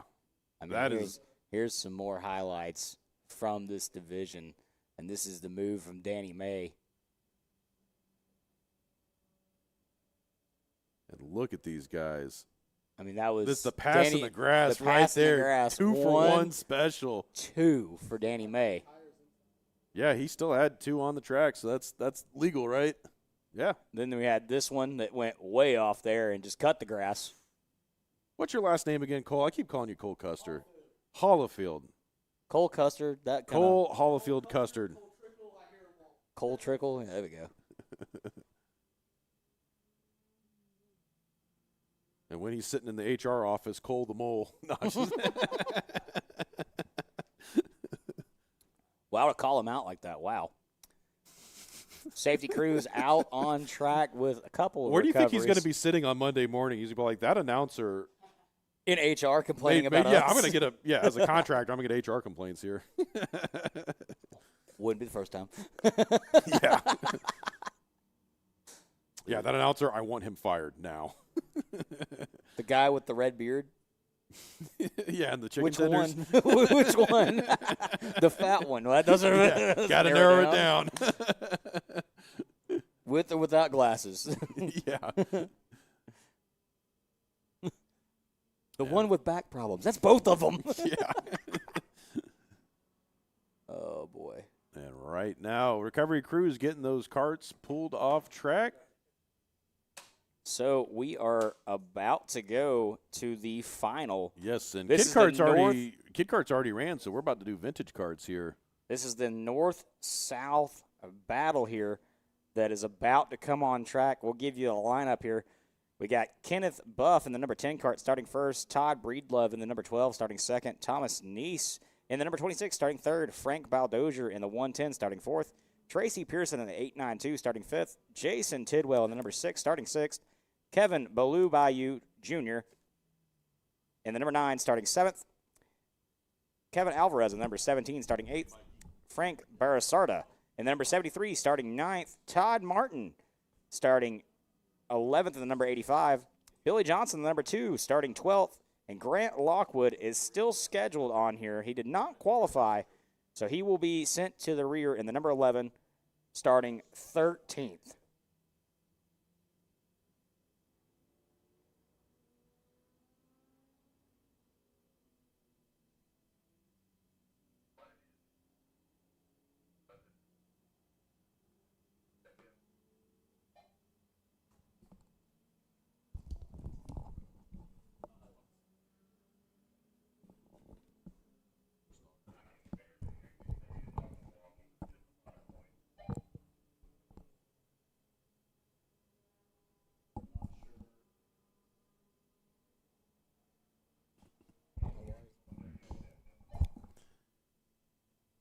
Just trying to overlisten some of the radio chatter right now, see if we can figure out what's going on out there for you folks. We're covering this action live, trying to be, reporters, booth announcers. If we had a pit reporter, I know. but I had to get promoted. Well, you also have a bum knee right Yeah, now, I do. Steve, I so st- I I can't make can't you get run around back that and well. forth. I cannot get around that well. It's still not been See, fun. my title is executive producer, which means I sit up here and tell everybody else what to do. Oh, yeah.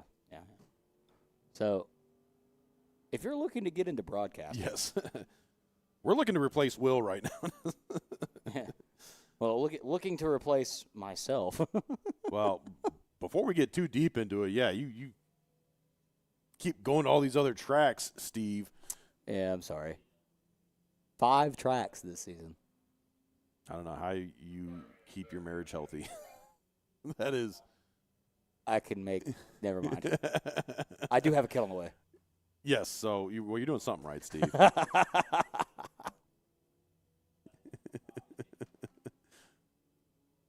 If we were actually covering golf, we could make some more jokes there, but. Yeah. Did I have a stroke? I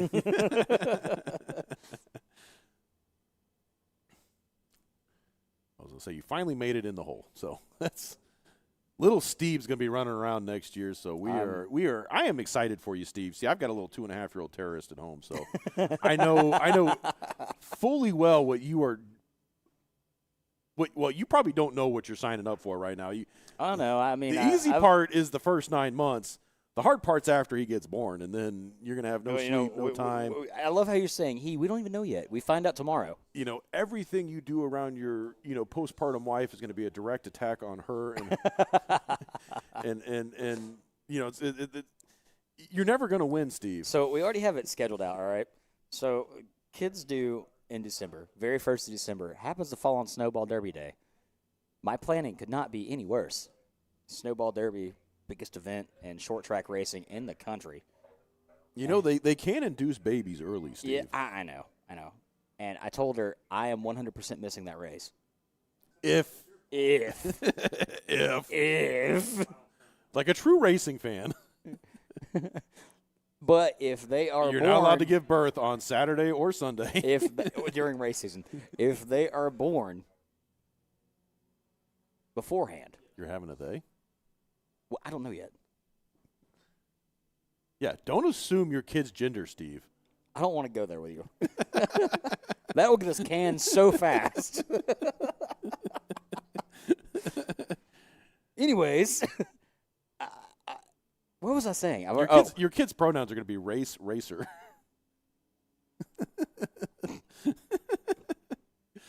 Oh, Lord. Keep it together, Steve. I'm trying to. I've already lost my train of thought. Oh, I remember what I was saying. So if the child is born before the Derby, there is a solid chance that I will take said child to the Derby. Ooh. Now, I don't know if you want to take a 1 week old to the up. Derby. I was told when I was born in February, right before the 500. I was told that I was in attendance for the 98 500. So, with that being said, the short track equivalent to Dale Earnhardt is Bubba Pollard. Yeah. Bubba Pollard has never won the Snowball Derby. He came pretty close last year. It was a great show. This is his 20th attempt this season. Well, he won the It was he Dale's won the 20th Snowflake, and then Yes. No, that Came was pretty- Stephen Nasse. oh, that's right. Nasty won. But wasn't he pretty? No, he wasn't in the Snowflake. He was in the. No, he ran the Snowball.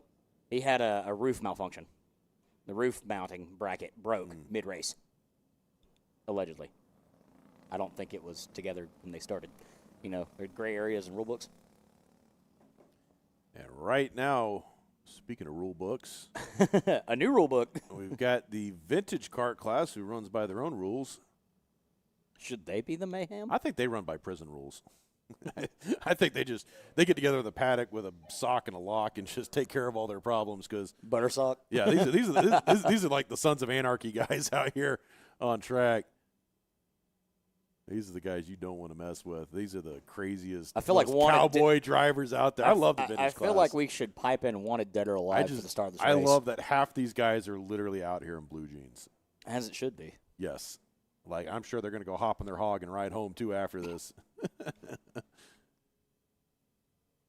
Because they are getting cranked out here, Steve. Clibbins. Oh, boy, we've gotten to that part of the afternoon. And I haven't even started drinking yet. Actually, no, I could because it's after 12. Here we go. Alcohol's on sale in Georgia, baby. Man, I love this state. I love this place. Green flag. flag. We are underway. Vintage kart 10-lap final race. Ooh, a little bit of look at that. He hit the seam. Almost Whoa. slide job. Even the leader threw his hand out and said, calm down. Yeah, first place about hit the off switch on that engine. He was like, oh. Bumping, banging, hooked up in turn three through the grass. And You're watching there, the cart in red there, in the red driver's suit, hooked up with another driver all the way through turn three, went through the grass and continued on. And that looked like Thomas Neese that made that move 4th to 2nd there on the opening turn. The two-car, Billy Johnson, still up front here. And that is, yeah, you can see that 20, I believe that's the number 10 of Kenneth Buff. And right behind him, Thomas Neese. He's sitting in 4th right now. He's giving the bump to 3rd place. Oh, and he did him dirty there. A little bump and run in the turn. And we're going to get some scoring data as they hit the stripe. Yep, that is Billy Johnson in first. Kenneth Buff making that wild move in turn one. Thomas Neese now in third. Just gave the bump and run to Ken Ballou, who fell back to fourth. Frank Baldozier in fifth. So this first lap in the North-South shootout is sponsored by Little Swimmers of Georgia. They're doing a lot of swimming right now. Oh, yeah, they are. This is like you mix, roller derby and synchronized swimming. What these guys are doing right now as your front four go through turn 9 here on the far end of the track, heading back towards our position in the booth. Making their way through 13 up the hill, that big blind sweeper, turn 14. Really great shot here. You can see that elevation as they crest the hill. As they come through turn 16, 17, second lap about to dock off. That second lap was brought to you by ZT Racing, Elk, Neck MD, LT Graphics, custom plates. Did you see that scoring stripe there? The purple line went from first, second, and third, so each one of them ran just faster than the next. So this battle really starting to heat up here for the lead. Now, all these guys were caught up, with the exception of Billy Johnson. They were caught up in that lap one spin out that happened there at turn 16 during the pre-final.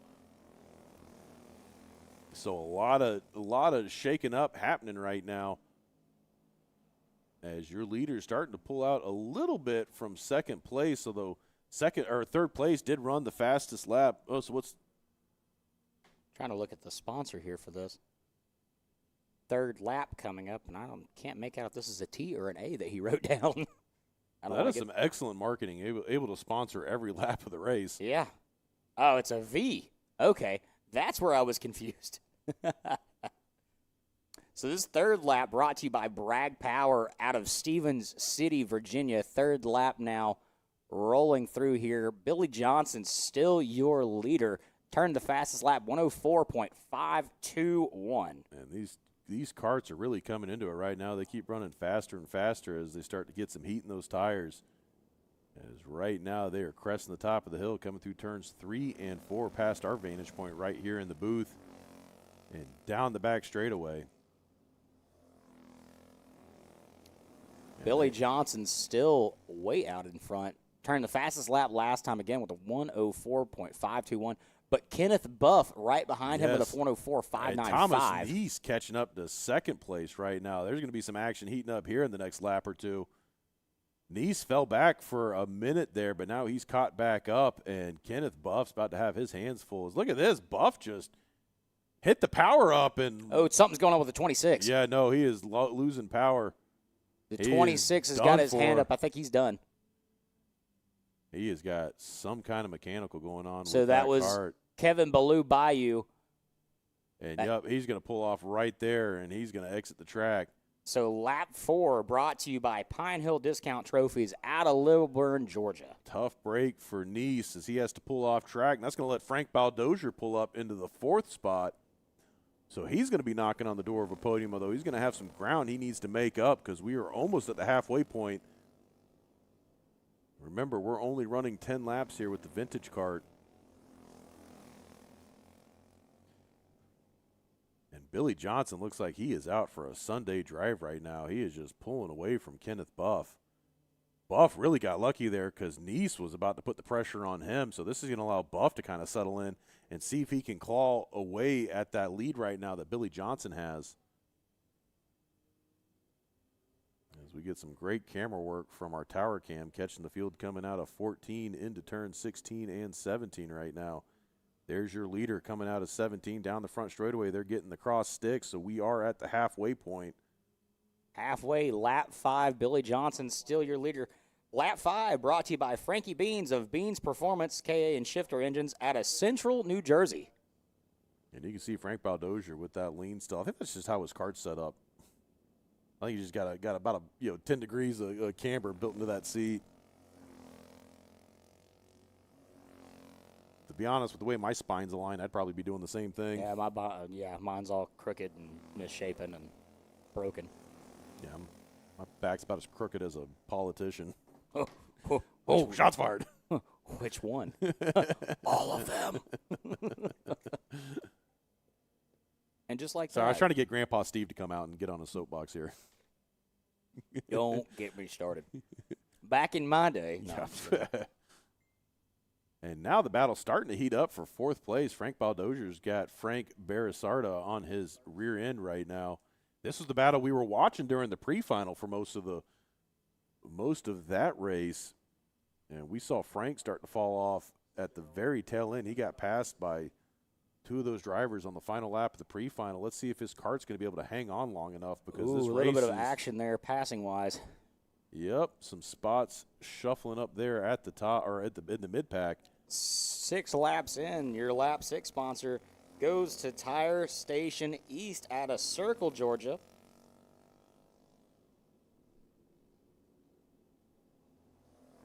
Giving some love to all the guys that sponsor us. We appreciate y'all. That's what keeps the racing going on here. Helps us bring you this awesome coverage. Some great drone shots there from the backside of the track as they come barreling into turn 16 and turn 9, 10, 11, and 12 right there through the S's. What track are you at? I'm one of them. not as many as you're at, Steve. I pretty much bounce between here and Lanier. What road course are you cheating on us with? The one my kid built in the living room. Oh, nice. Of his little toy track. Nice. Those are always my favorite. Oh, it's fun to sit there and call his races. You ever go 6 wide with, 4 Dale Earnhardt Juniors and one? No, it's more like 3 Lightning McQueens and a Tow Mater. There we go.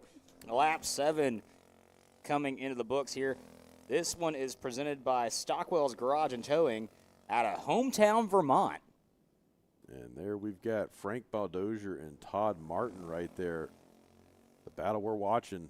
This is the battle for 4th position. Both these drivers are just off the podium, so they'd be better to work together, try and catch up to 3rd place of Kevin Ballou.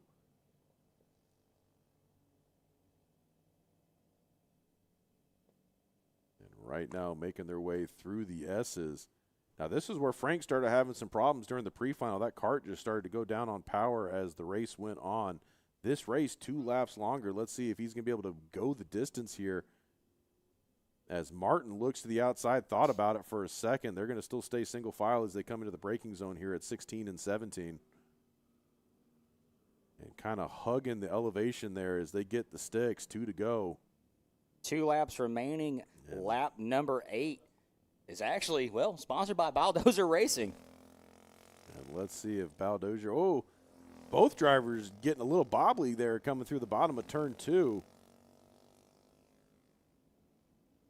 It looked like Alvarez saw Baldozer bobbling and tried to make a move there, and then he started bobbling, and both drivers lost some speed as that opens up a little bit of a gap between Baldozer and Alvarez, but Alvarez closing it in as they come down that back straightaway.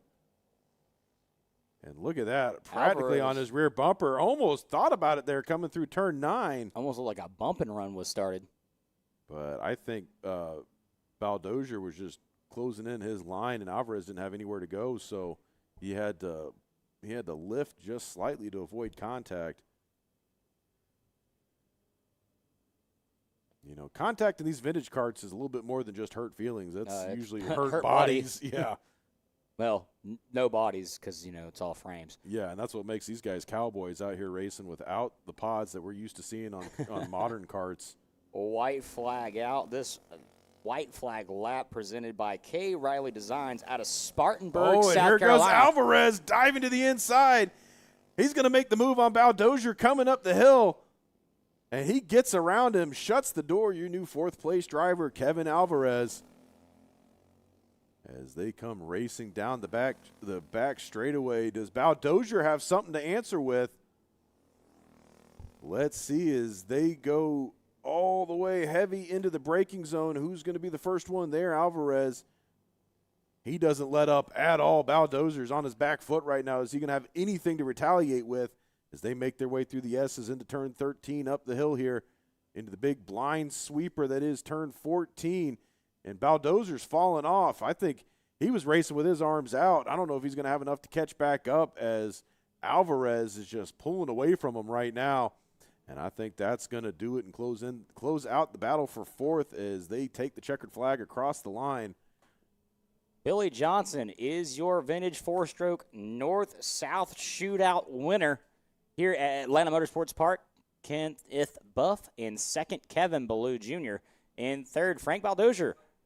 Well, shows him in fifth, but I believe there was a fourth-place driver in front of him. No, that was Alvarez made the pass, so I don't know if that's. I guess Alvarez. So Alvarez. So it should have been was fourth. Yeah, Alvarez and then Baldozier.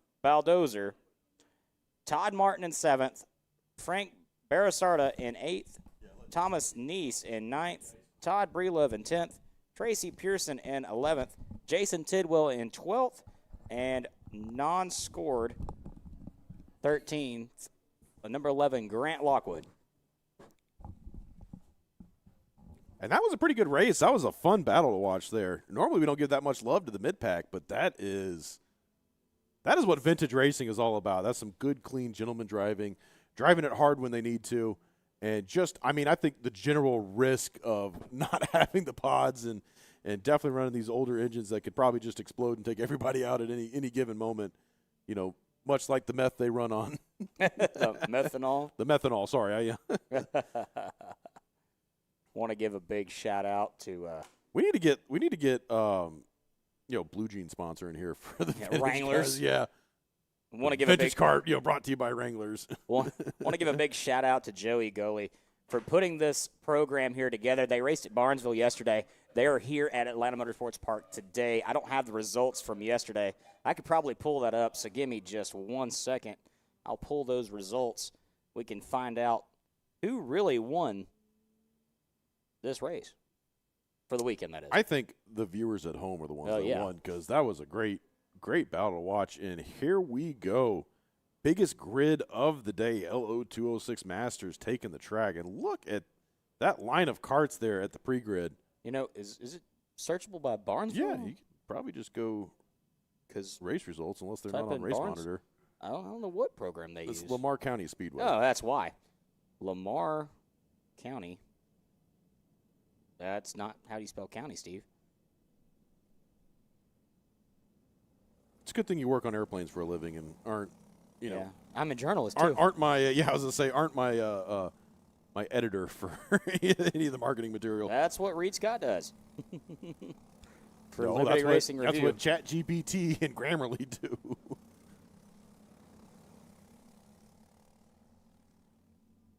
And right now, those LO206 Masters getting their warm-up lap in. Going to get some heat into those tires. And always great to see a full field of drivers out here. I love anytime we get 20, 30 drivers out here. These are so much fun to watch.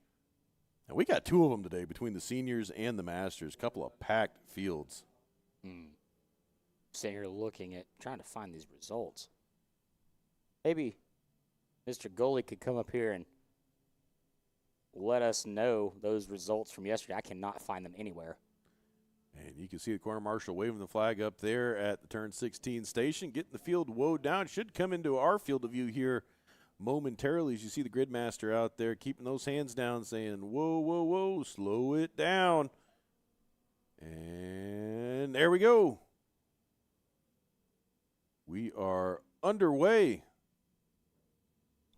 Masters with a massive field, 27 carts, barreling down. They come 2 by 2 by 2 into turns 2. Doesn't look like anything shook up there at turn 1. There's a big shakeup there, 3 wide. Maybe more 3 wide action. Nope. Oh, a little bit of a clip. A little bit of rubbing. Rubbing is racing. Let's see if they back off coming through the kink. Okay, they do. 27 goes real wide. Thought he was about to be an astronaut there for a second. Yeah, he just flirted with the curbing there coming through the kink and lost some time with that east to west maneuver. Cue Molly Hatchett's flirting with disaster, because that was close. And some great shots. I love when you can see the whole field in view. Everybody racing hard. Look at that. Oh, some contact there coming into 13. Didn't catch the driver in that altercation. They are still shaking it up, trying to figure out Big what group of order. 5 up front as they cross the line. Tyson Swan, Matt, the Cookie Man Lasser, Yeah, Joshua just a Smoker, Tyler Swan, Danny May. Danny May And- again going to that inside Yes. lane. And Danny May's going to have a little bit of a mountain to climb because, as we saw in the pre-final, it was Tyson Swan, Tyler Swan, and Danny May were your 1, 2, 3. Matt Lassiter in 4th, so Lassiter already up 2 positions. The 03 Ooh, cart. we got 3 carts involved there. So let's go back and look. That's Stephen Pearson in the 03. I didn't get Oh, the other man. numbers. He is having a day. He was He was the one that spun out on 20th. lap 2 during the pre-final, pre-final. Yep. He was 20th at time of his spin. I don't know who the other drivers that were involved. We'll find out here shortly. When And I love that shot right there with carts and all the cars in the background on the main track. That is so cool and what we were about here. We don't just have one racetrack racing today. We have 2 tracks going hard today, and I cannot describe to you what it's like having I've said this many people racing at once here. It is I've so said cool. this for years, and I wish we had the ability to do it, and we Just weren't split literally cover both tracks. that. And I wish we had more land. Yeah, we got more land. It's just all hills and mountains. It's going to take a big pile of money to move all that dirt. I mean, why just move They're the on about, dirt? huh? Why not just make it an oval in dirt? I Yeah. mean, problem solved. Is it on the side of a mountain? Yes. Would it be interesting to watch? Yes. Absolutely. Yes, Have it you ever been to would. Rome Speedway? Yes. Essentially the same thing. And right now we are looking at your leaders. Looks like about a pack of 5 right now in that lead pack. Matt Lassiter shoving Tyson Swan right now. He is not letting up. I don't think he's going to wait either. He's going to make a move here coming up soon. The Cookie Man has come calling. And he's one of those guys, once he gets in front, you are not catching him. Nope, not at all. You do not want to give clean track to Matt Lassiter. As right now your front 4 are in a line running 1, 2, 3, 4 down the front straightaway. Tyson Swan, Matt Lassiter, Joshua Smoker. Look at that, 3rd place running the fastest lap of the race that last time by. Then rounding out that top 4, Danny May. Never count out Danny. He can make that cart move in ways that You can he can catch you off guard with that. you could call him a blazer. Yeah, and I mean we saw it during the pre-final. He did the 2-for-1 special going uphill in the dirt. Now the 2-for-1 special Blazers Hot Wings. Yeah. Every time Danny May makes a pass, half off wings. Nah, that should be a thing, you know. Yeah, no, that should be. Every time he wins a race, half off. $10 off your next tire change. Yep. At participating Mavis Discount Tire. Yeah, every time the Braves hit a home run. Thank you, Marcelo Zuna. I got free roller food this week at Quick Trip because of that, or Racetrack because of that. And speaking of racetracks, right now we're watching the top 4 here, LO206 Masters. This is our largest grid of the day. 27 carts took the field. Laster thinking about sticking out there in the front stretch, maybe just toying there I mean, with if I Swan. was Matt, I'd start trying to get around him because you still got 2 other drivers behind you. You definitely don't want to be in a position for Danny May to make a move on you. No, because And- Danny will strike. The quicker you can get out of traffic, the less likelihood you're going to be to be in the crosshairs of Danny. As right now that front 4 really pulling away from 5th place, Tyler Swan. Tyler kind of getting left out right now, doesn't have any drafting help. But that could all change as these front runners start to duke it up. Danny May kind of falling back there in the straights. He is, but he's also playing the long game right now. If I know Danny, he is trying to save on consumables, keep that cart ready to strike when he needs it. Believe it or not, tires play a major factor into this racing. You know, certain wears, you want to spin your tires too early, kind of like oval track racing. That's right. You need them when it matters most. And Run the high line. right now, I think they're going to be content to draft as they're pulling away from the rest of the field. Not a lot of action heating up here at the front, but, oh, look, here goes Lassiter. He thought about it for a second, looking to the outside. And there we go. They're starting to shake it up, 2 by 2, side by side, coming up the hill. They're going to fall back in line. That was Joshua Smoker leading the charge from 3rd place. If Danny would have been right behind him, that would have He been a tried. different He situation. tried, but I think he missed the memo as they started to get the run. Now, these drivers don't have any radio communication with each other whatsoever. All they It's got, all hand It signals. is all Italian hand gestures. Sometimes pointing to heaven. Yes. Sometimes pointing at officials. And sometimes pointing up here at the booth because we butchered their name. Yeah. It's only happened one time. Yes. But it was funny. A couple of right things. now, there goes Lassiter. Nope. He thought about it. He thought he might have had a little bit of a dig coming out of turn 17, but he realized he wasn't going to quite have it. And right now, coming up the hill, they just hit the halfway point in this race. And there goes Lassiter. Oh, touching. Oh, they're on top of each other. Hard impact into turn 4 right below our vantage point. And they are into the tire wall there. Both you can drivers see the two of them. Don't get out of track on a hot track, guys. They're just sitting there talking to each other like, what the hell? They need to get off the track. This is a live racetrack. It's not time for fighting, guys. Get off the track. Get off now. I'm sorry. I'm going to scold them from up here. That's not safe. You get off the track. That is going to be. Yeah, and you can hear everybody on the balcony yelling at him as well. That probably needs to go full course caution at a time like that, possibly even a red flag situation to get those drivers off track and those carts out at the bottom of turn 4. And you know tempers are going to be hot there. And you can still hear them yelling because they're right next to our mic. Do you hear some of that? Yeah, we're picking up some of that conversation. Get us an FCC violation. They keep on shouting some of those obscenities real loud. That's a quick way to get a multi-race ban right there. We are still apparently under green. Yeah. I'm surprised. And you can still hear them yelling. They're still out there arguing. I don't know where they're at. I don't even know if they're on track. We've moved our camera angle back to the start-finish line until we can figure out exactly what is going on. Yeah. We haven't even got to the LO206s of mayhem, and already tempers flaring here at Atlanta Motorsports Park during the final of LO206 Masters. Joshua Smoker, your leader across the line. Danny May in second. Tyler Swan third. Grant Lockwood fourth. Chris Benson running fifth. That is our top 5 as they cross the line. Big group 8th, 9th, and 10th. That's Richard Pearson, Aaron Cox, Adam Phillips. Not sure where the rest of these drivers are at this very moment on track. Again, trying to handle this situation here at the bottom of turn 4. Are they still there on the kink cam?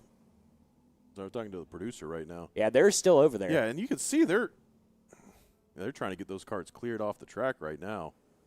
I'm just going to assume that they decided to throw a local caution there. Yeah, that is that's not the most ideal place to get into an incident, but B, you don't stand there and argue with the guy on a hot racetrack with 25 other drivers driving past you. That is just – That's absurd. That is very absurd.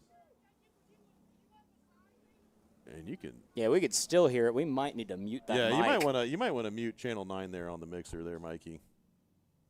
We apologize for any obscenities that have come across here at the racetrack and any obscenities that have come across to our Facebook. We will do our best to talk over our Facebook audience and our YouTube audience. We do apologize for anything that you may have heard during that confrontation there. You know, we only have one trackside audio mic, and it just so happened they crashed right in front of it. So yeah, so right now, no track noise. You're just going to hear, us our noise. Yeah.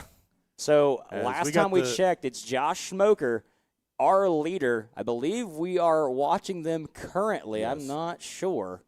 I don't know where we're at on track. We lost coverage there for a second. I see the 76 car, so that's the 3rd, 4th, and 5th battle that we are watching close. That's Tyler Swan, Grant Lockwood, and I believe Chris Benson. And you can see your leaders there, at the top of your screen. That's Smoker and Danny May. So, and, man, that was a tough break. Tyson Swan and Matt Lassiter getting into it there. And that's why you don't race hard in the opening laps. I mean, we were talking about that, but then, of course, Kirsten, the announcer, I had to say something. Like, I'd expect him to – and then, of course, they did, and they get right in front of us. So I'm not going to take responsibility for that, but seems like every time I open my mouth and say, this guy should do something, then something happens. So don't say anything during the next race, Will. And right now, back on the leaders, the number 9, Danny May, in second place, trying to reel in the number 49 cart of Josh Smoker. Up to third place after that, the number 40 of Tyler Swan. He leads that mid-pack now. That is about 2 turns behind the leaders right now. And so they are going to get the 1 to go this time by at the line. So that's Josh Smoker, Danny May, kind of all by themselves now after that incident. Look at Danny May, looks to the inside, gets the move. Danny May, that is as clean of a pass as you're going to see. Look at that. And he just hammer downs, gets around Josh Smoker. Danny May has been sitting comfortably in fourth for the past couple laps after that incident in turn 4, moves up to second. Race. Yeah, he has picked the opportune time, made the move. And look at this. Now he's pulling away from Smoker. Smoker doesn't know what to do. He just got caught. I don't know if he got caught looking, but Danny May putting on the afterburner, gets around and makes the pass. And now he is half a lap away from being your winner here in the LO206 Masters. He's only got 3 more turns to go. They're through 13 cleanly. He's looking behind him to see how much room he's got. He's got plenty of space. And he is going to just send this one on home. Let's see. He's got 2 more turns. Going to get through 16 and 17. Yes, he does. And look at that. The master craftsman himself, Danny May, gets another win. He is going to be your race winner, LO206 Master. Josh Smoker picking up the podium in second. Tyler Swan, Grant Lockwood, Chris Benson. That's going to be your third, fourth, and fifth. Leon Robertson the third. Paul McCleary, Richard Pearson. Hey, look at that. Richard getting back in there after that terrible incident there. Incident in race 1. You know he's got to be happy with at least getting a top 10 after spinning out on lap 2 during the pre-final. So being able to claw his way up from 27th all the way back up to 8th is quite an impressive. I'd say he gets the hard charger for this one. And then Aaron Cox in 9th, Adam Phillips in 10th. That's going to round out your top 10. And, man, I was going to expect all this drama out of LO206 seniors. But time to rename the Masters. Yeah.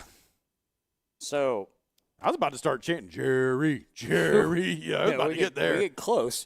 They were about to start chanting, Steve.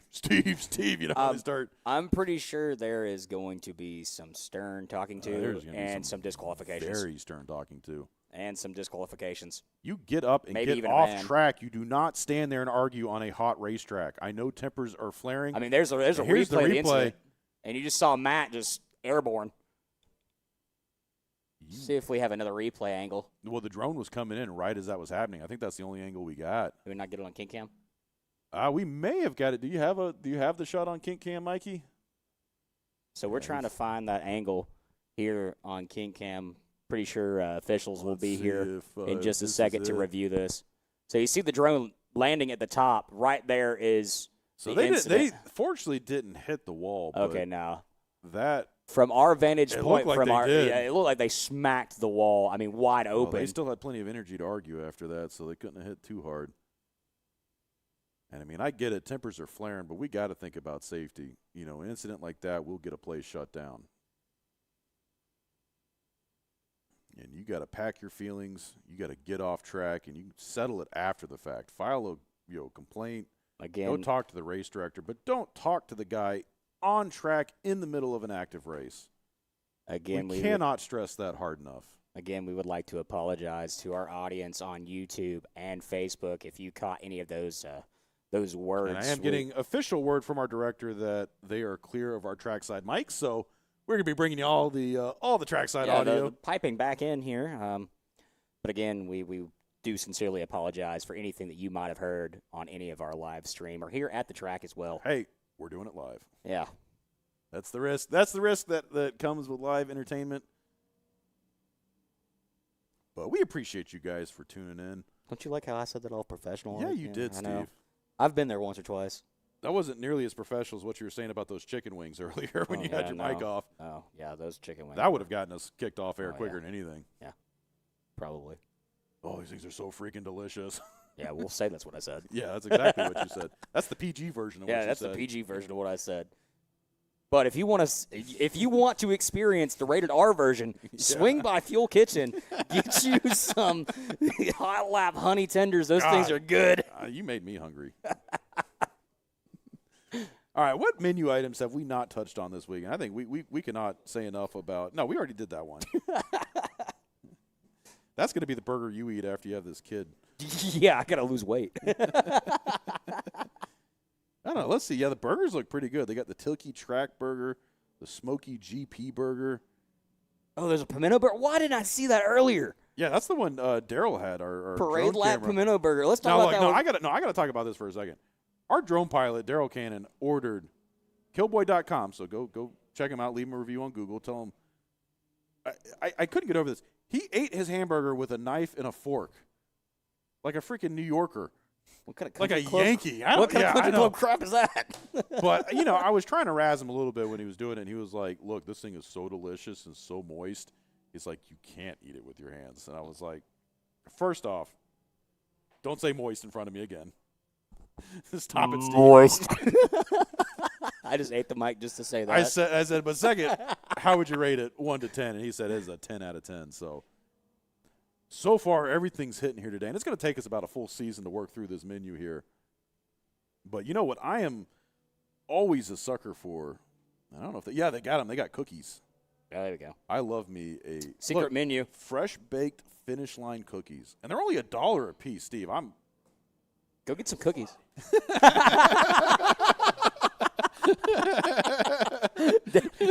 Killboy just came in here and he's pointing at Will and me.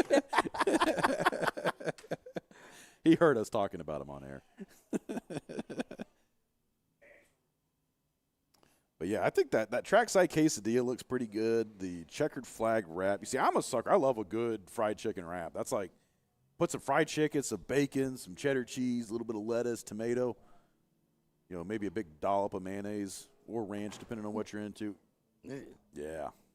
Who likes ranch? That's why my cholesterol is higher than my IQ. All right. I don't know if it's the German in me, but I eat mayonnaise on fries. Yeah, that's not bad. I thought you were about to say you put mustard on everything. I do. Like the German thing is like dunk your bread in mustard. I also put mustard on just about everything. Yeah, we put mustard in everything, even gas. Yeah, and that's why y'all lost the war. Yeah, that's why we lost.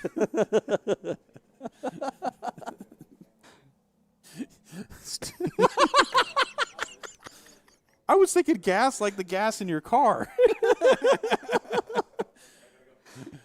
You're going to get us off air, Steve. Oh, boy. No, I think that incident earlier might have cost us more than what that comment just did. Tip showers. God. Hey, if you remember here, you can take a shower. Yes, we have showers. I found that out yesterday. With running water. Oh, boy, we are about to get fired. We are not professionals. This has turned into podcast hour during recovery. Hey, speaking of Hot Laps of Liberty on Liberty Racing Review making a comeback, we don't have a date yet set, but we are going to try to take off a little bit more with that this season. We've been awfully busy. We need to just rebrand it to Steve and Will's Power Hour. Well, we are talking about adding some new things. But speaking of adding new things, 3-cart battle about to brew. And Legends. This was quite the battle between Al Edwards and Ken Rathbone during the pre-final of this race. And it looks like they're going to get the wave around here. But, for a 3-cart battle, very entertaining. So I expect to see the same thing this time. I mean, I'm not to be biased or anything, but I am going to be a homer for Al Edwards because he is my favorite, one of my favorite co-announcers up here in the booth. It's like how we can't root for Lincoln Massey, but we still end up rooting for Lincoln Massey. He literally takes the professionalism of this broadcast from about a 5 to about an 8.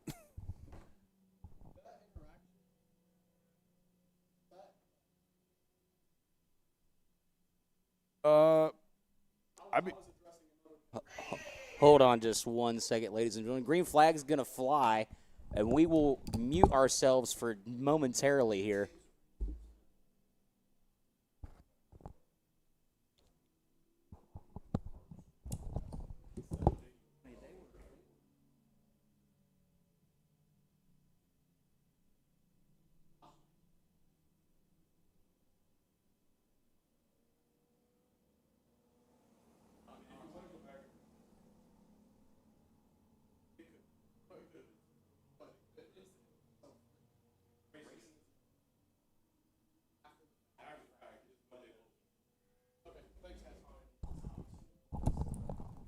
So we will hop back here on the mic. We see Al Edwards up front, right behind him. I believe that's Ken Rathbone in second. Jeff Collette already falling a little behind, not even a full lap into this adventure yet. Side-by-side action he's going here. to try and make a pass here. Oh, man, lap 1 already heating up. And Rathbone thought better of it. But now look at this. He's looking to the inside. He's going to try and get position coming into turn 1, and he's going to have position. That's going to force Al to the outside. Al's going to have to use every bit of that runoff. And now he's going to have to sink back into second place. And just like that, gloves are already off. Lap 1, we've got a 12-lap feature right now. And let's see how Al Edwards responds. Ken Rathbone, your new race leader, he ran the fastest lap on that first lap. So let's see how Al responds here as they go 1-2 down the back straightaway.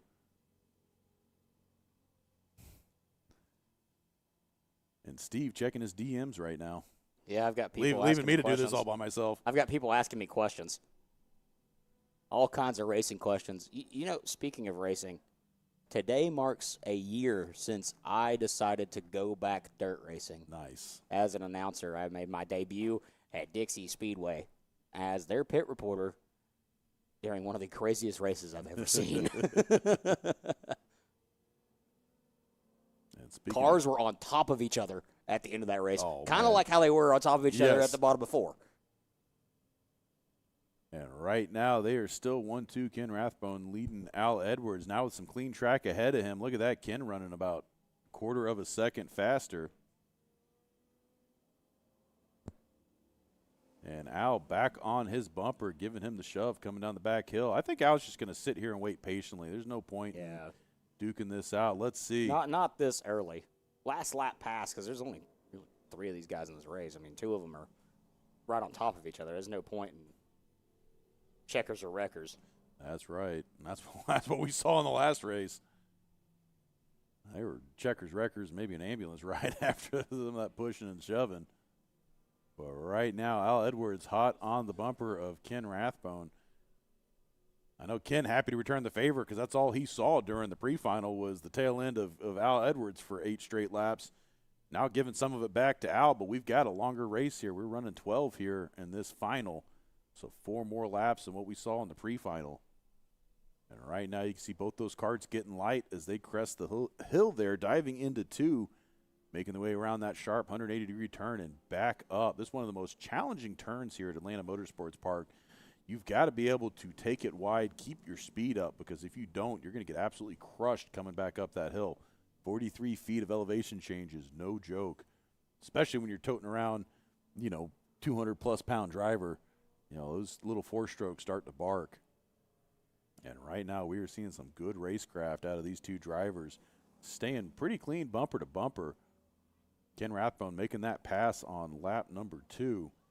Or actually, that was lap 1. He didn't even go the full lap because he got him in 16. And so right now they're making their way through 14 back into the final turn. And that's going to put lap number 4 in the books. Al Edwards running the fastest lap that last time. Let's see who gets it this time. And, it switched for a second to Ken, but Al took it right back there. Look at this. These guys are 5 1/1000ths of a second off of each other's pace. This is going to be anybody's race right now. This is pretty much a chain race. These guys are toss a blanket over the 2 of them right now, how close they're racing each other. How close? Like Alabama family close? Yeah. Or Mississippi family close, because there's 2 differences right there. I would say like the hills have eyes. Oh, jeez. Like Norman Bates style close? I'm talking like Lannisters. Game of Thrones.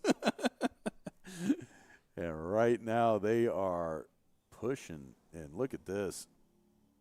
Coming through. This is one of the fastest parts on track, coming up there through 14.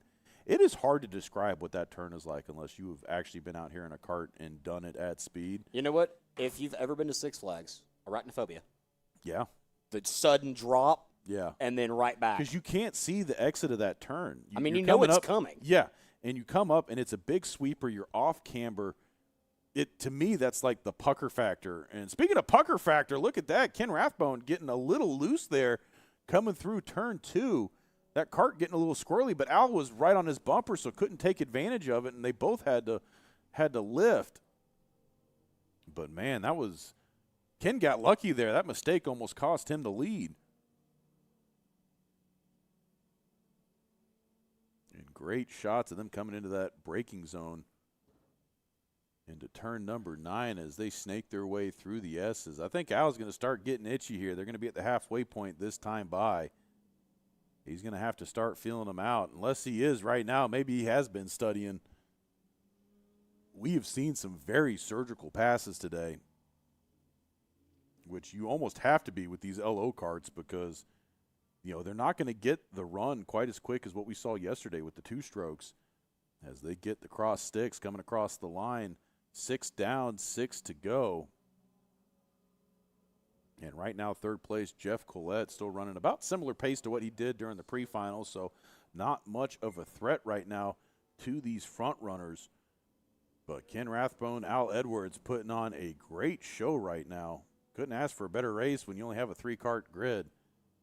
But Exactly. What you love to see out of these LO206 legends, and definitely looking to grow this field. So if you're watching at home and you think, man, I'm too old to go racing, no, you're not, because I guarantee these guys are probably older. Al's probably going to kill me for saying that, but. You know what today is after this race? What's today? Well, today, I didn't realize it. It's 1 week to the 500. Ooh. Are you going to be there? Where? Indy. Oh, no, I'm going to be at I'm going to be down in East Georgia at Durhamtown. We got side-by-side racing next Saturday. Man, unfortunately, I can't do that. So you're going to see me, Mikey Lemon Drop Lane, and Jeffrey Farver with AlumaCube Engineering. We'll be out there covering all the action. Yeah, I will not be there. I have got a book schedule for next weekend as well. Ooh. Friday, Saturday, and Sunday. The Indy 500 is fun, though. If you ever get the chance to go to that race, I got to do about 5 of them. And once I had my kid, it was kind of harder to start getting out there every May. I think the boys are planning on it this year. I know JP is going. You have to do it at least once before you die. It is the single largest sporting event in the world. There is no event with more spectators present than the Indy 500. 219,000 to be exact. Because they get about 200 of them in the stands, about 150 to 200,000 in the stands, and then they still have the snake pit. Oh, God, the snake pit. Which is another 60, 70,000 spectators in the infield. It's a giant EDM concert. Yeah, so you're talking over 250,000 fans in a single venue. All of them with no drop of water in their system. Yes. Everybody runs on alcohol during Indy weekend. Borg. Right now, the lap slowly winding down on this race. Ken Rathbone still holds the lead. Al Edwards in second place. We're just seeing a mirror image of what we saw during or an inverted image of what we saw during the pre-final, where it was Al Edwards leading Ken for the entire race. Ken paying it back right now, making Al follow him for about 8 laps. But now it's a distorted image. Yeah, now we're going to see if Al is going to be able to answer and make a move here. He's just kind of settled in, let these laps tick off. You definitely don't want to be trading blows all race. You're going to end up what happened here during that previous race where you get the guys together at turn 4. But they're going to be catching up here to Jeff Collette pretty soon. He's going to be a factor here because he just crossed the stripe. So I have a feeling before the end of this race that lap traffic might be an issue.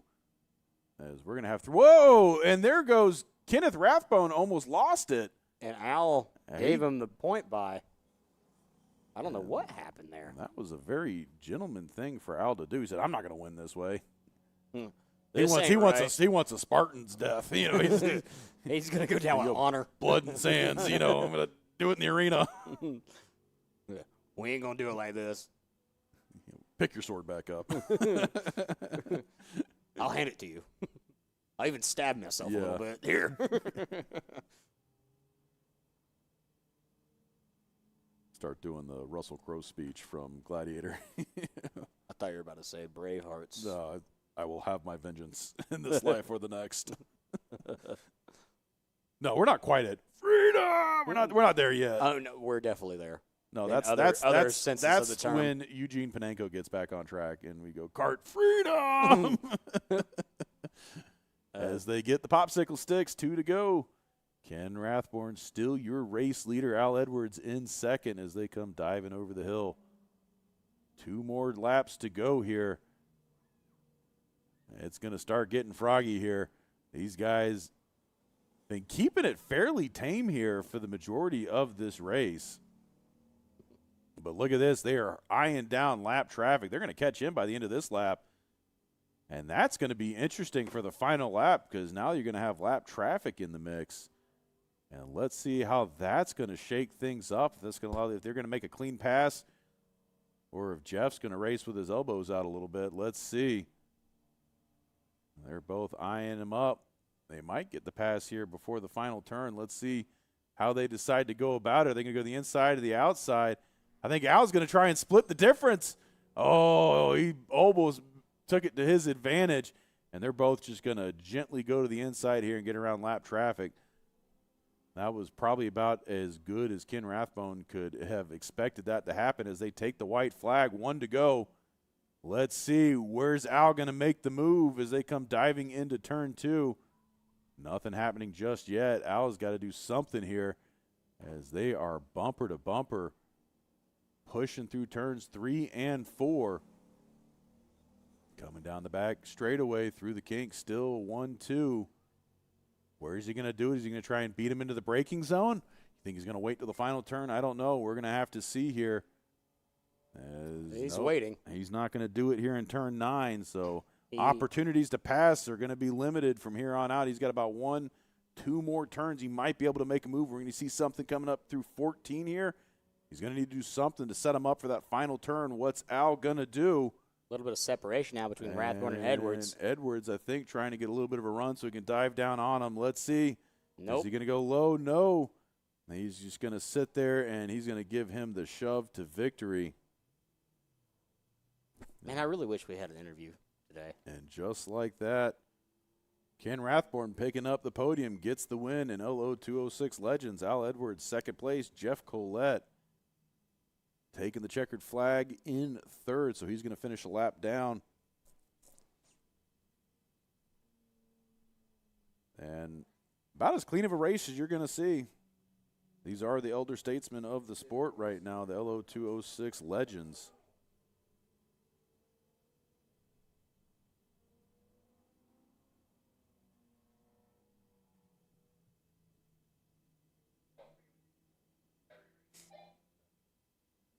And cruising across the scales right now, making sure everybody checks out.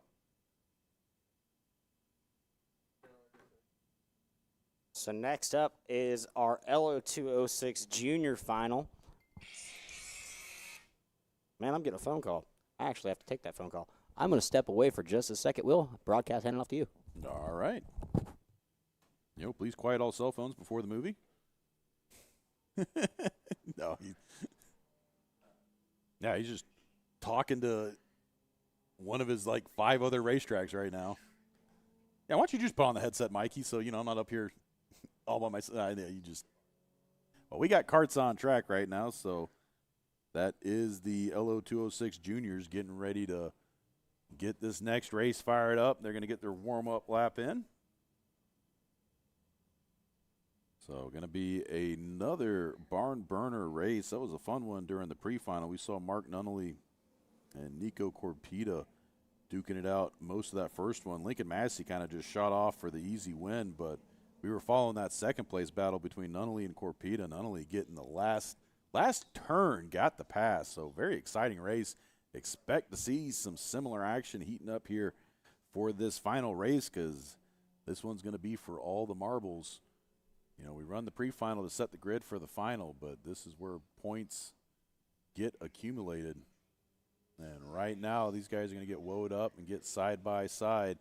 Got one straggler all the way in the back there, so hopefully these guys can get slowed down, let him catch up, or else we're going to see a wave around here. And right now, still got one straggler catching up. Let's see what he is able to do. Looks like he's going to be able to make the grid. Sorry about that, Will. Oh, you about to put your notice in? No. Yeah, I got the job. I quit. no, that was an important phone call from North Georgia Speedway. And they do make the green flag. So we are racing, and look at that. Third place, catching a little bit of curbing, dropping back to fourth. He might get hung out to drive and lose another place. No, he's able to hang on there. You know, I didn't realize how spoiled we are with all this camera stuff, and then you go call a race on dirt. No cameras. Yeah. It is very nice having these views. Sheer memory of who the drivers are. It's hard. Only half the lights work. Yeah. Well, surprise, surprise, Lincoln Massey. Already off to about a 7-8 cart length advantage. I don't expect that to close down anytime soon. As right now, second place. Right now being scored as John Mark Nunnally. We're going to have to see as they cross the stripe the first time. I believe that is John Mark Nunnally. Or You're the one with glasses. You tell me, Steve. I don't know, man. I'm colorblind. Yeah, but you should be able to see the numbers. No, man. I need a new prescription. I can't see one lap in. Lincoln Massey, your leader. I think it's Nico. Yep, Nico Corpita in second. John Mark Nunnally third. Brady Hinkle in fourth. Or Hinkley. Is it Hinkle or Hinkley? That's probably Hinkley. And Maddox Fino in fifth. Connor Gilbert in sixth. And they are making their way up the hill through turns 3 and 4, right past our vantage point here in the booth. And down the hill.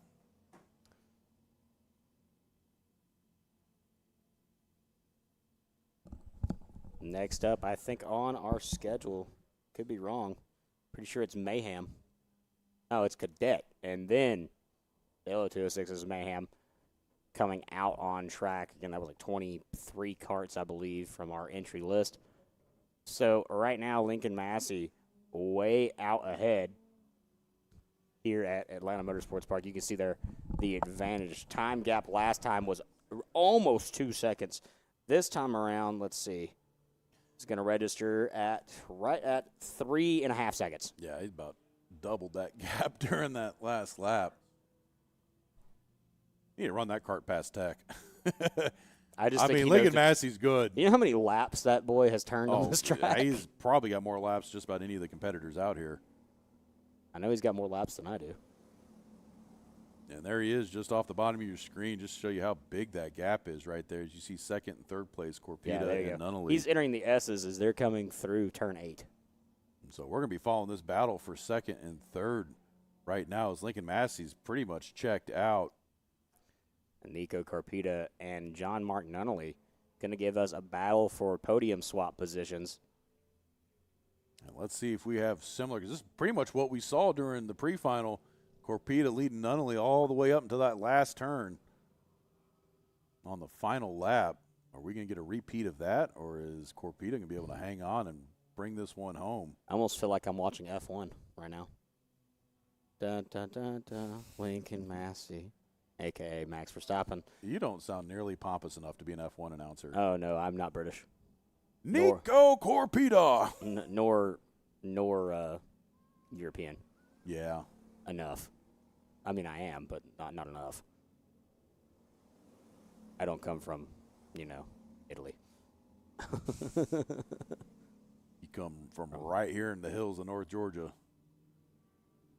Yep. You still put mustard on everything. I put mustard in me on just about everything. Mustard on fries. I am, if we ever have a draft, I am trading you, Steve. You can go back up north. Hold up now. I don't believe in fighting for a government that doesn't fight for us. We can send you to the Northwest. They'll take you out there. Nah. I actually would fit into, Midwest, I think, pretty well. But they got dirt tracks everywhere. Right now, we're fitting into this race as we're watching Nico Corpita and John Mark Nunnally battling it out for second place. I don't think a piece of paper would fit in between these guys right now. No, we are 4 laps into this 12-lap contest, so 50% more racing than what we saw in the pre-final. So a lot of action can heat up here, and a lot of things can change. These carts definitely behave different with the longer race format of the final. You see there on that last shot, Brady Hinkle in the number 12 cart. Back behind them, there's probably about a 1.5 2 second separation. between. Yeah, actually, it's a little bit further than that. It's roughly 2.5 between third and fourth. And Corpita looking back a little bit there, coming through the S's, trying to see where Nunnally is. Shouldn't be hard to tell because he's been tapping that bumper almost the entire way around the track as they hit that heavy braking zone coming into turn 16 and 17. Now back onto the front straightaway. 7.253 seconds separates Lincoln Massey. And look at that. That purple stripe has been on Lincoln Massey every single lap. You think he can break down into the 50s? He wants to. He keeps trying. I think his goal is to hit at 59.999 in that. And call it a day, hang it up, never race again. He's trying so hard to do If anybody could do it, it'd be him. I don't even know if we've ever seen a sub.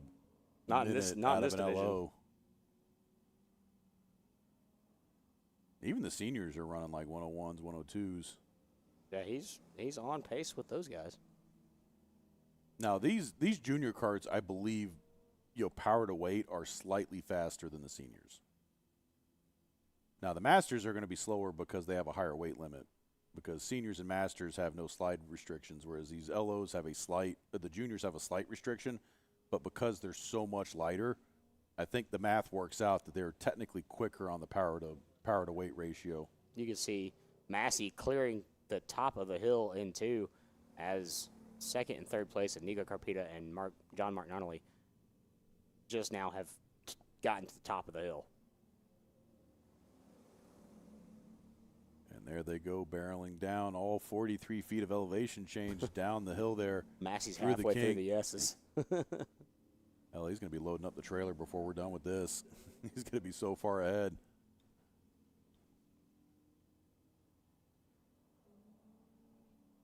But this is the closest battle on track right now, the battle for second between Nico Corpita and John Mark Nunnally.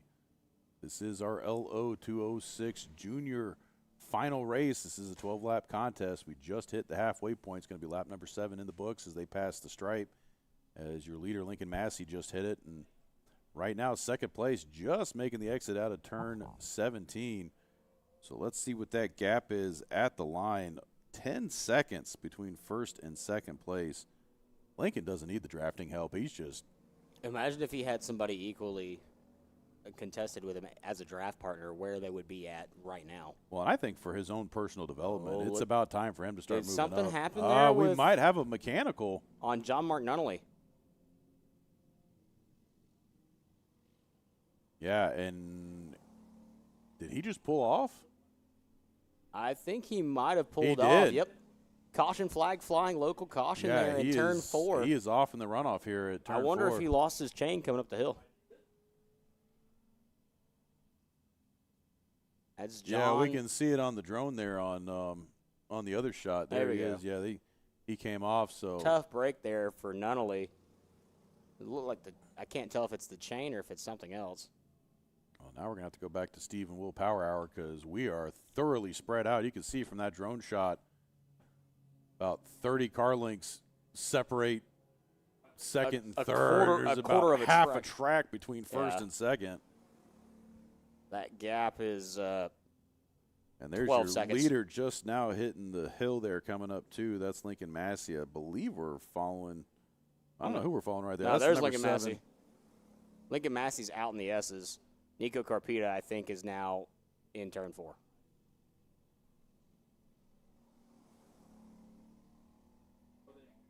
He's just driving now. He is on a Sunday cruise, literally. High up shot here.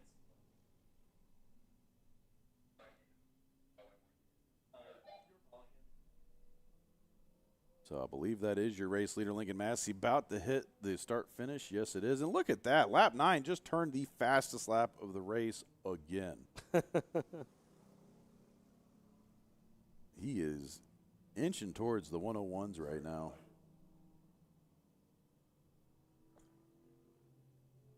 And I think we're going to stay on board with Lincoln Massey because we pretty much shut him out of all the coverage during the first race. Yeah, he was by himself. I mean, I think he did it to himself. He just took off. He was gone.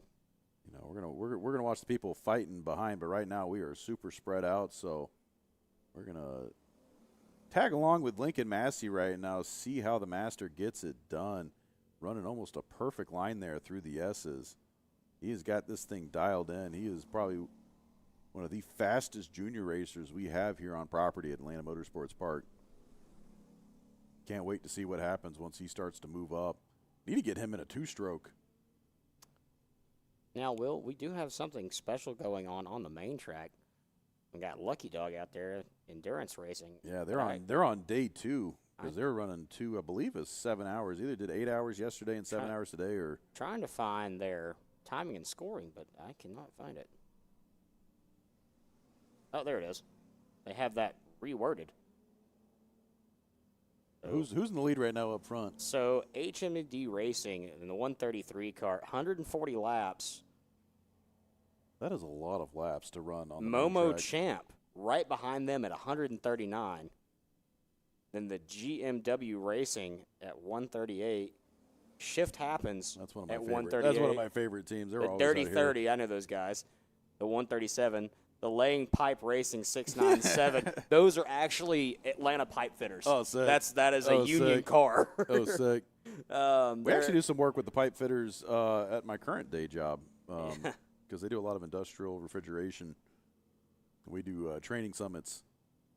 But right now, taking the white flag, Lincoln Massey catching up to some lap traffic right now. And look at that.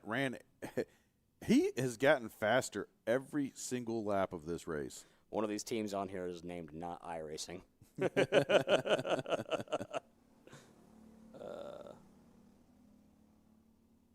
There is one car that has only turned one lap. One of my favorite things about budget endurance racing is the team names. Oh, yeah. Because if you don't have a catchy pun for your team name, why even bother? It's like naming your trivia team, for Wednesday night trivia at the local pizza place. That's what I do. I don't even remember our name. I just answered the questions. We've won like the past 3 weeks in a row. And Lincoln for one Massey. final time, Lincoln Massey is going to take the stripe with the checkered flag. Dun, dun, dun, dun, dun. Lincoln Massey. Yeah, it's pretty good for the theme music there. Yeah.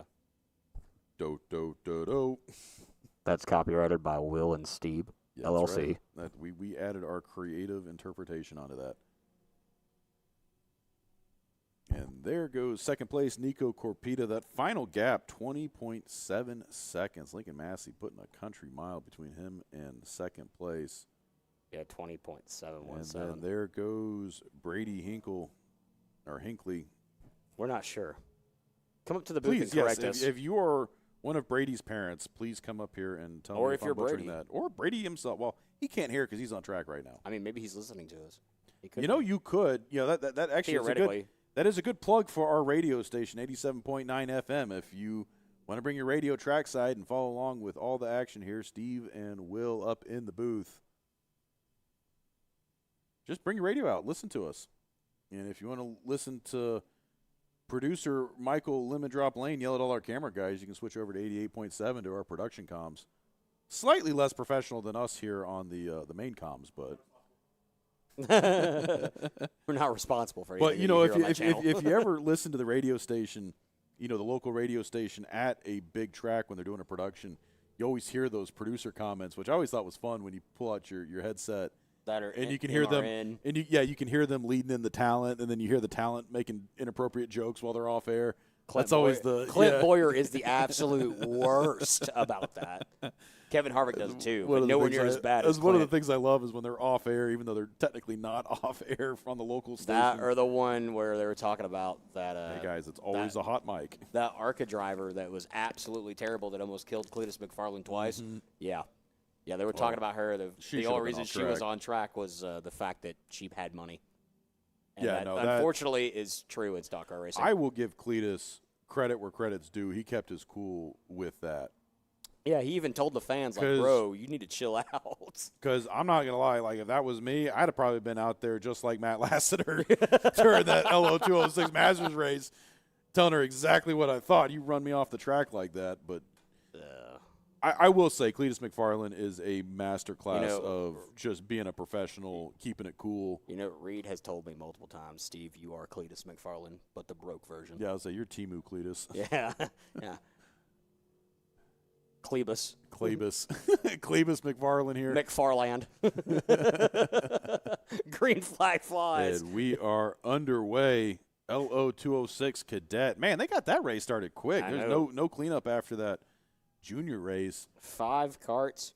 Hunter Wilson in the 4, Alex Schomer in the 78, Brandon Rivers in the 23, Tyson Burkett in the 1, 71 of Easton Bailey. That is your order 1 through 5. And first and second are off to the races, but third, fourth, and fifth kind of dicing it up there during turn 2. Saw some 3-wide action coming up the hill, and they're still trying to figure out what position they want to be in coming into the kink. But the only position you're going to be is single wide coming through there, or else somebody's going for a spacewalk. And right now, great shot of your leaders coming through turns 9, Does that make 10, them an 11, 12. Yeah. According to Katy Perry. My fellow astronauts. Shots have been fired all day. Burger King, Katy Perry, NASCAR, SMI. Yeah, Who's who are we gonna take down Who's next? next? Steve? I don't know. You might get The establishment? I'd be careful, Steve. You might end up waking up with a heart attack. Getting Clinton in the middle of the night. We gotta be careful there. You hear that, Bill? Kidding. Just kidding. Don't off us. Out of a pizza parlor in New York. A pizza party, you say? Putting chemicals in the water. And right now, heading up the hill. Yeah, you know where that was going. We got to keep it. We're on air, Steve. Hey, Will, that's a hot mic. Trying to make it a little entertaining here. Entertainment's on the track. Entertainment up here in the booth. I can make an Alex Jones joke. We're in good company. I don't know about that one. And right now, making their way into turn 9. Yeah, we've got two-cart battles right now. First and second duking it out. Third and fourth duking it out. That is Alex Schomer. He was your pre-final winner, holding off Hunter Wilson right now for first. And then just behind them, Brandon Rivers trying to hold off Tyson Burkett for third place. As your leaders make their way through 17 down the front straightaway, putting lap number 2 in the books. 2 laps in. Alex Schomer, your leader, turning the fastest lap, 103.831. Hunter Wilson in second. Brandon Rivers in third. Tyson Burkett fourth. 71 of Easton Bailey running fifth. And some great shots from Tower Cam Benny Lane up there. As catching all the action coming down the. That was Davey. It's whatever I call him. Peppermint drop. Yeah. We got lemon drop in the booth. Yeah, he's not old enough to drink, so. Oh. He's more cinnamon stick. More like hot chocolate Lane. I don't know if that would. Don't well. go look that up on Urban Dictionary. No. Oh boy. Look, the longer this goes, the worse it's gonna stop get. dipping into our stand-up routine. I don't know. We're doing pretty good. It's only 120. I think. Do we still have viewers on the stream? Yeah, we do actually. And right now, watching that battle for third and fourth. Ooh, that is gnarly. I don't know what's going on at Indy, but dear Lord, that was a qualifying wreck from. And here's some action side by side coming up the hill. Tyson Burkett trying to make the move on Brandon Rivers. Brandon Rivers going to send him wide into the runoff. But Burkett gets the pass, makes it by your new third-place driver, Tyson Burkett, making it look easy going around the outside. Of course, that wreck was Scotty Mack. And right now we are watching back on the battle for the lead. That is Alex Schomer and Hunter Wilson. Hunter Wilson running the fastest lap of the race that last time by. He is trying to reel in Schomer. Schomer, ice cold out there. Going to be hard to make a move on him as they are making their way into the final 2 turns.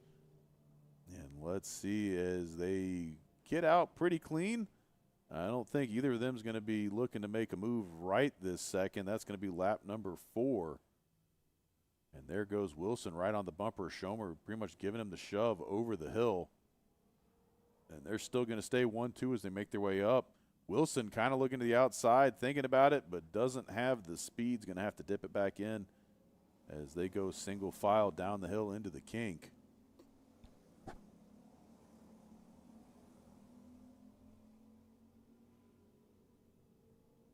Oh, boy. And right now, your race leaders going into the far side of the track, turn 9.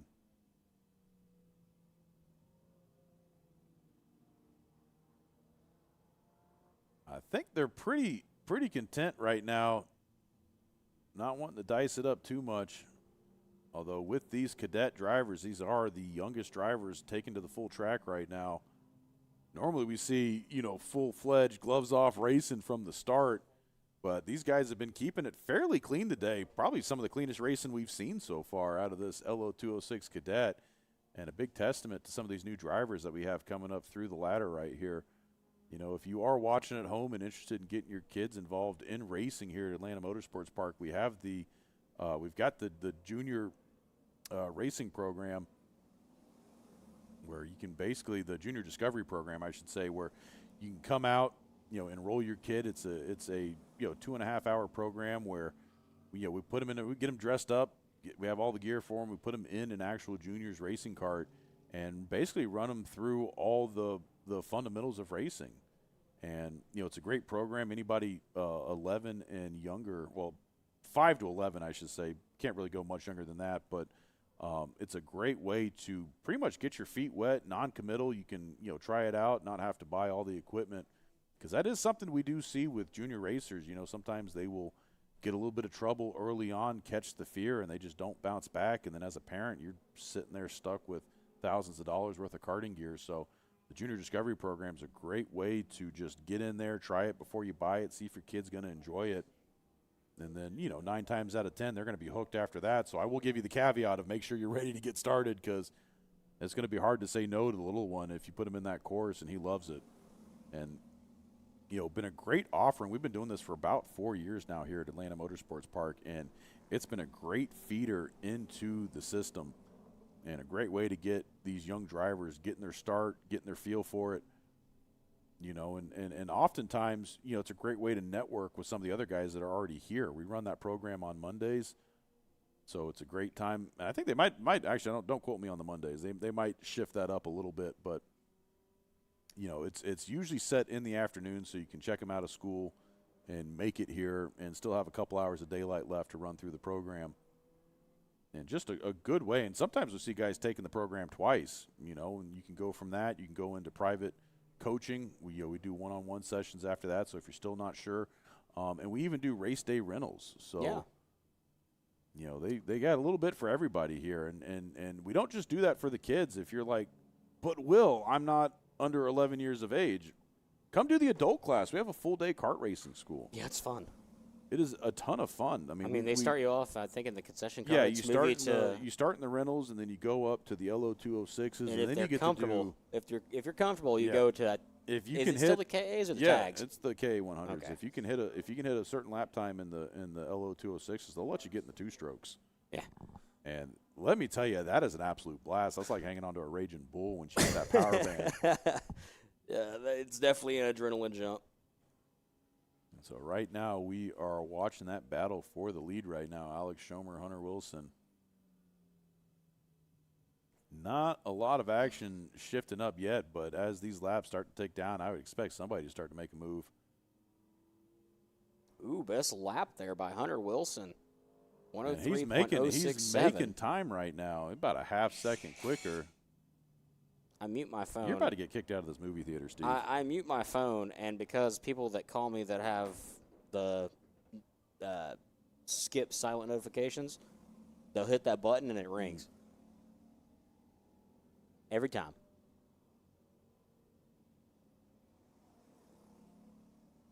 And right now, your leader's heading down that long back straightaway into the braking zone there at turn 9.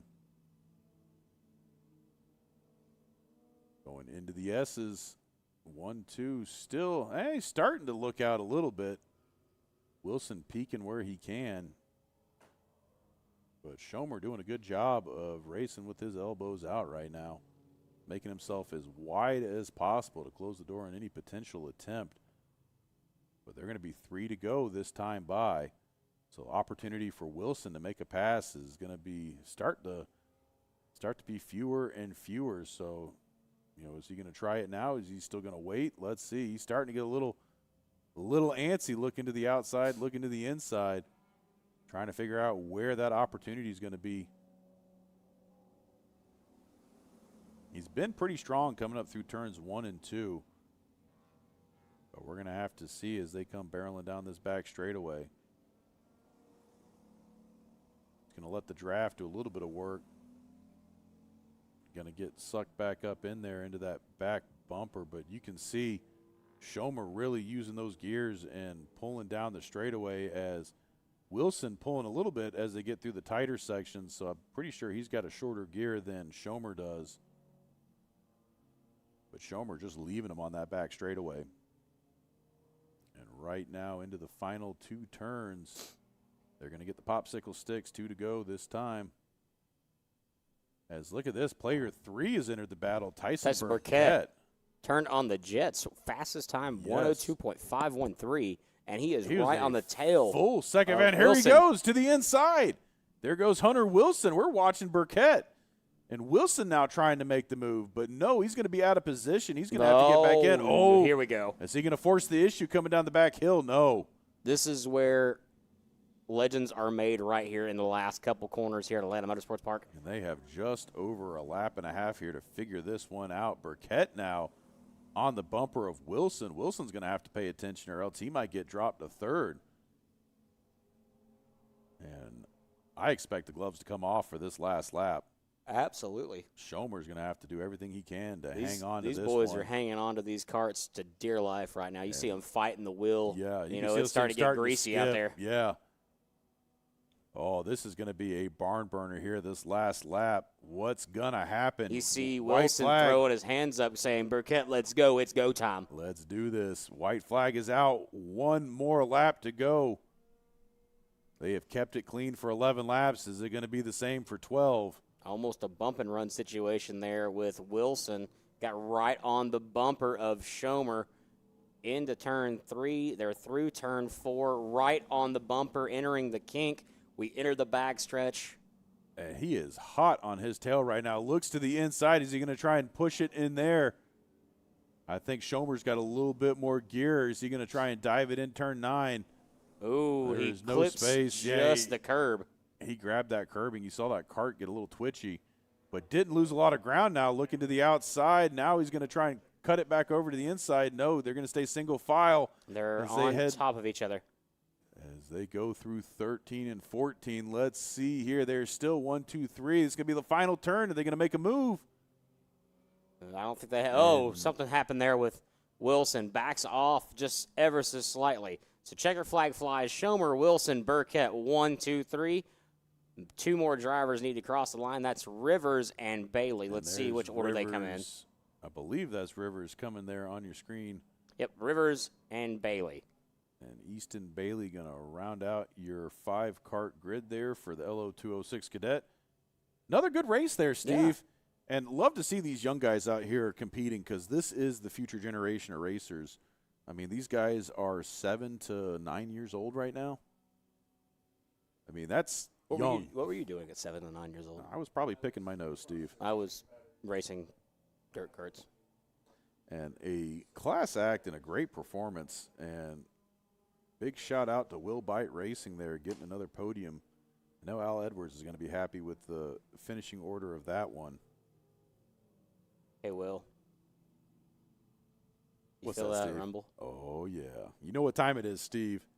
It's mayhem time. It is the grand finale of the race day. We are getting ready to go LO206 Seniors of Mayhem. Even though the Masters took that title Yeah, earlier. I was going to say, I think the Masters might be competing. It might be Masters of Mayhem. Yeah, I mean, that would make a little bit more sense. Might Masters need to change of it Mayhem. to LO206 Seniors of Gentlemanly Racing. I mean, if it was seniors, we could change it to like something like geriatric. All I got to say is that Masters race, that was some like backyard cage fight in action right there. That was like that was yard cart racing. tables, ladders, and chairs. I mean, He's got him from the top rope. the barbed wire activity. came out. You know, What was that video game came out on Xbox? It was like a backyard wrestling or something. yeah, no, that's exactly what that was. That was WWF versus NWO right there. That was some classic N64 action. Brother. Hey, brother. That's exactly what they were saying to each other. We caught it, all of it, on the trackside mic. Yeah, it was nothing but quotes from multiple generations of pro wrestlers. Yes. Big fans of wrestling here. Mostly Will. I remember back in the day when they would clear the main track with turn 3 clear, brother. Yeah, oh yeah. Turn 6 clear, brother. All corners clear, brother. And then Travis being like, y'all are all fired. Back in the day. Back when we were up in Back race when control. it was still dirt and gravel and not a lot of grass out here. The hedges hadn't grown in yet. This place was about as bare as a baby's bottom, but great to see the progression. I remember. I vividly remember when there was just the main track. They hadn't finished the kart track yet. Yeah, because I remember the first little bit of racing there. There's no curbing back here. It No was, curbing, no it was paint, wild. no nothing. It was wild. That was the the Wild West. unhinged era. Yeah, that was the Wild West days of Atlanta Motorsports Park. But crazy to see the progress here. Big shout out to Jeremy Porter, the visionary, the leader here of this entire facility. I mean, what kind of a crazy person does it take during a recession to say, I'm going to start a racetrack? And he made it happen. A crazy person, as Jeremy would say himself. Yeah, and I'm quoting directly from the website. You can go read his story. Yeah. I'm just saying, it takes a man of vision to do something like that. So it's going to take a second to get these guys all the way back around. Yeah, that might so be when it does, more. it might be one more wave off. I would assume so because that guy, that driver's way off. So let's run down most of this lineup, and it's incorrect. I'm sitting here looking at it. That's not right. Well, we're just going to have to see when they hit the stripe. Just going to have to trust us at home. Oh, they're going to make him slow way down. Full stop. Make sure this guy can get slowed down. We've seen times like this where Somebody smacks somebody on the wave under around lap. caution or red in some situations. And here we go. They're getting the field lined up. Are we going to get the green flag? Yes, we do. Mayhem ensues. And already breaking some tram lines there. Oh, big pile up. Oh, 4, 5, 6, 6. 7 carts. Oh, man. And we got a 4-cart tango right there. At the start of this race. I thought there were going to be more than that. I have never seen him go 6 wide into turn 1 like that. Jeez. Wow. All kinds of craziness ensuing. And that is going to take several carts out, as you That can see. Took 3 wide coming into the kink. Oh, he's off road. We're skidding through the kink. Is he? I didn't see. I got to stand up. Did he make it back did on he track? make that? Oh, my Lord.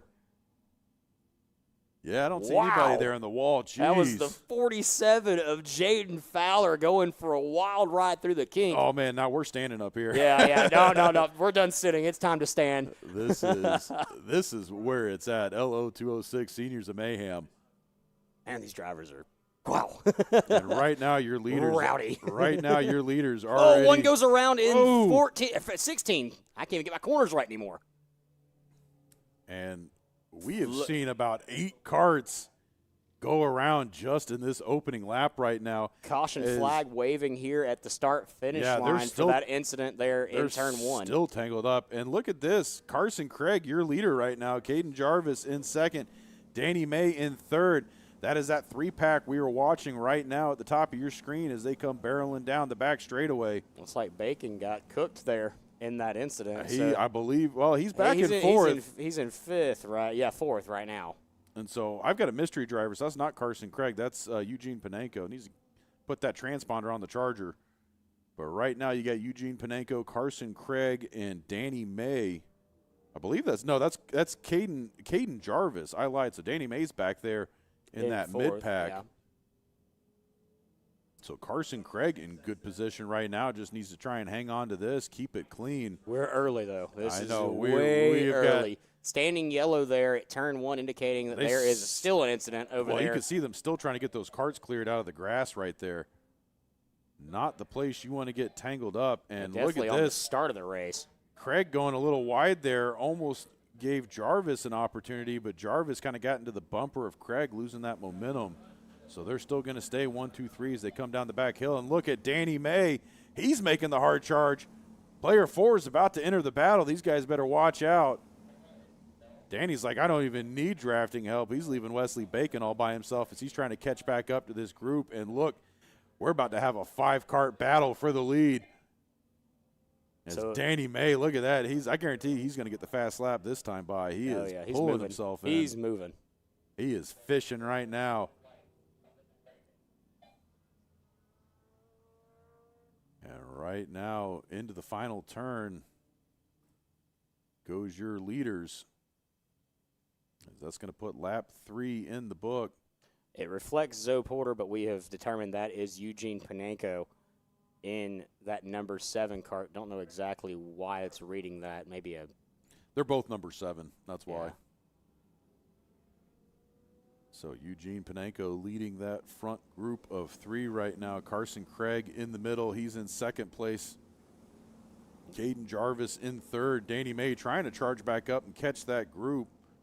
He might have to let Wesley Bacon get on his bumper so he can get the drafting help. a little bit of bump and running going on there. But Danny May turned his fastest lap of the race that previous time by. So when you look on your screen, when you see that green number pop up, that means that was that driver's personal fastest best. When you see that purple stripe, that means it is the overall fastest lap of the race. So good indication of how these drivers are doing. And you can hear those stands out there creaking as all the fans are up on the balcony as your leaders cross the stripe, putting lap 4 in the books. A lot of the spectators out on Spectator Hill there. This is the race everybody lines up to see. Historically, this is where the most action happens. Some of the best, closest racing. This is where we had our closest finish ever in this division. 3 wide at the line. Yeah, .001. Same weekend as the AMS race. Yeah. Where Kyle Busch got Basically robbed. had our version of Kansas. And right now they are going into the final turn. Or, sorry, into turn 9. Man, Getting my I turns don't know where you're confused. at. I mean, yeah, if this was the B layout, you're not wrong. But Looks like we got a buddy up here in the booth. caution flag waving What here do we got around here? in 14, I mean, we got somebody. 15 maybe. I'm I not don't seeing know them what anywhere. that caution flag was for. Oh, there's one down there in the bottom of 16, so that's what that caution was they were waving. I think they're waiting on the corner marshal to get it back up and clear that call. Yeah, there we go.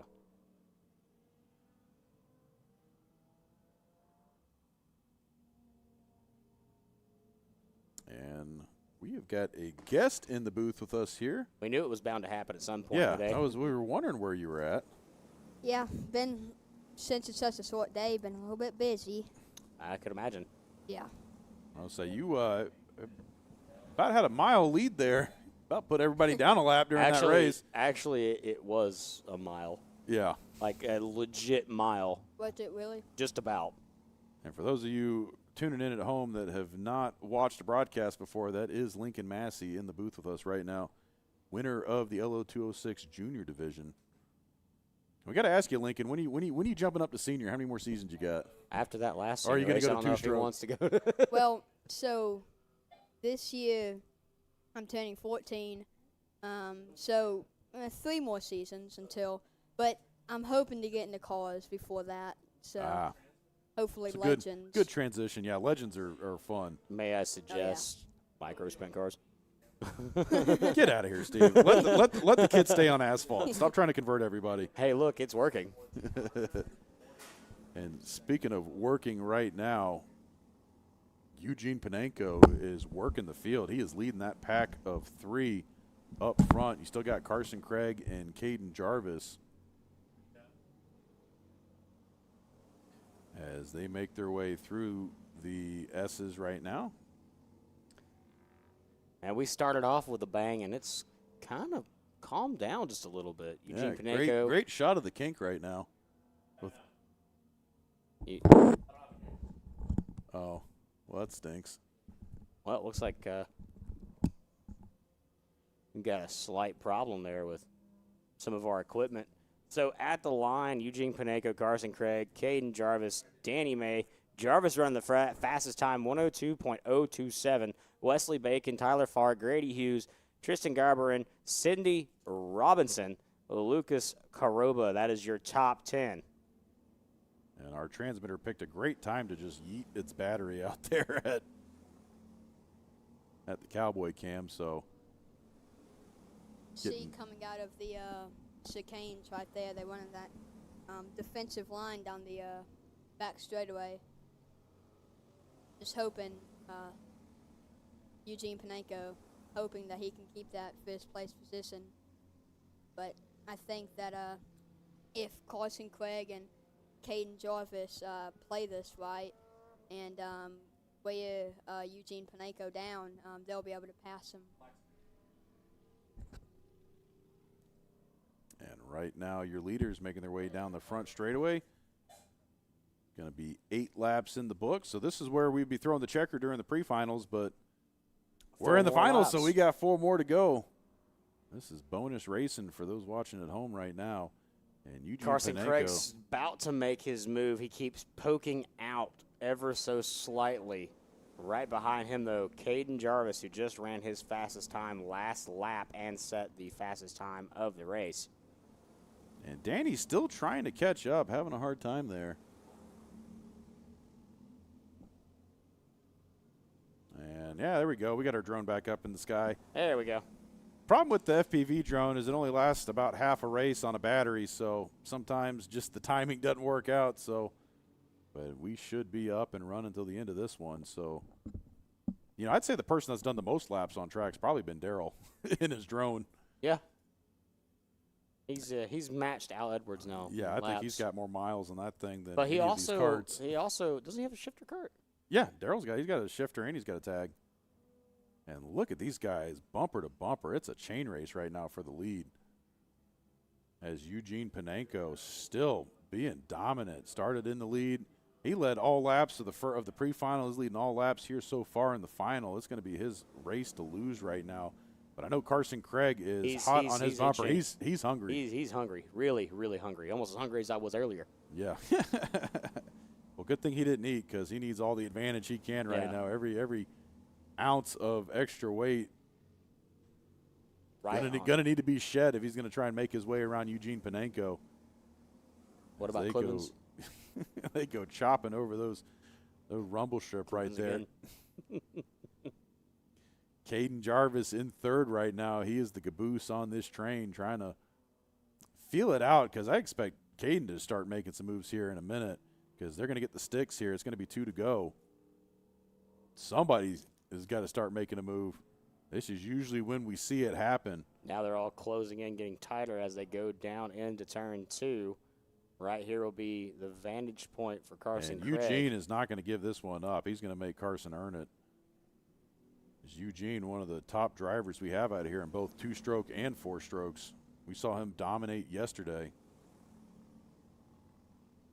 Oh, look at that run from Carson Craig. And he just went right into the bumper of Paneco, giving him the shove coming down the back straightaway. That kind of made everybody check back up because Jarvis was into Carson's bumper.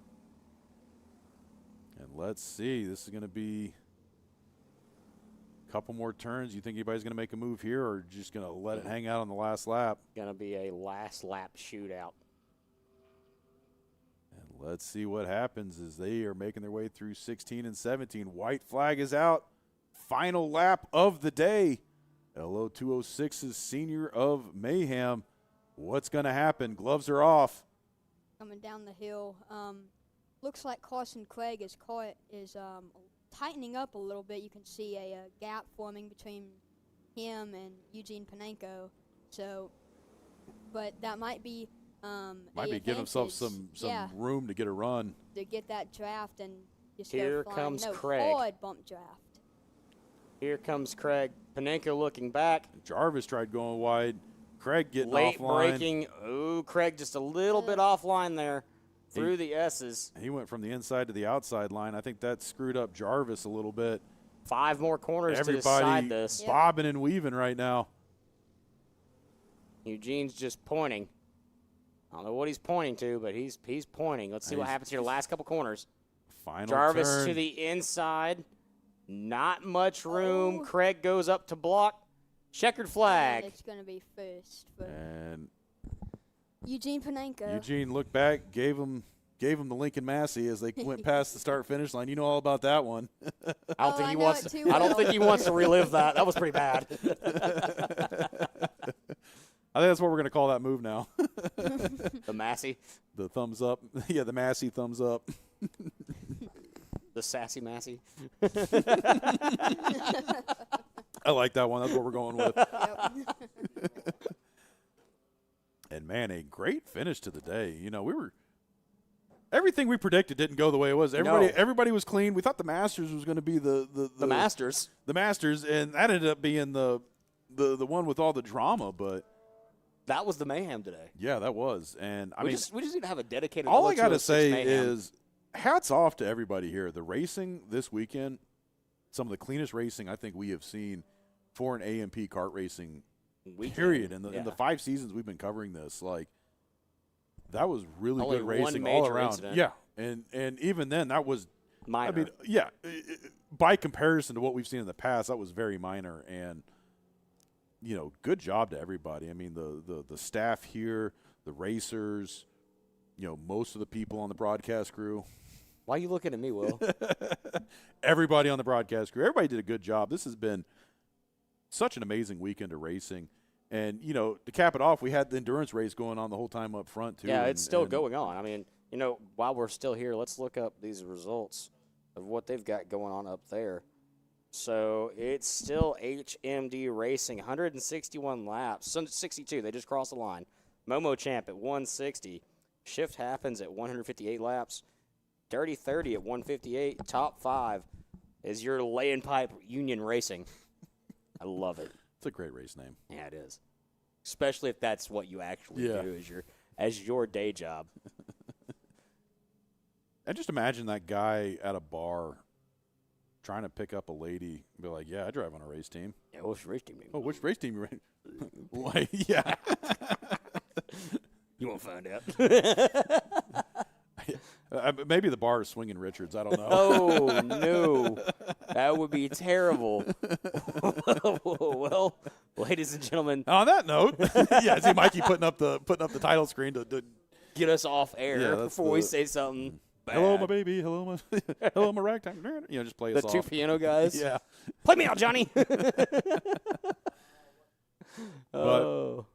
On those words, big thank you to everybody for tuning in this weekend and putting up with us here in the booth. We appreciate y'all tuning in. We appreciate the racing, the fans, the crew, everybody here. It's such a great weekend, great atmosphere. We love it up here. We love what we do. Thank you for watching. And unless you got anything else to say, Steve. It's bedtime. Yep. I am exhausted.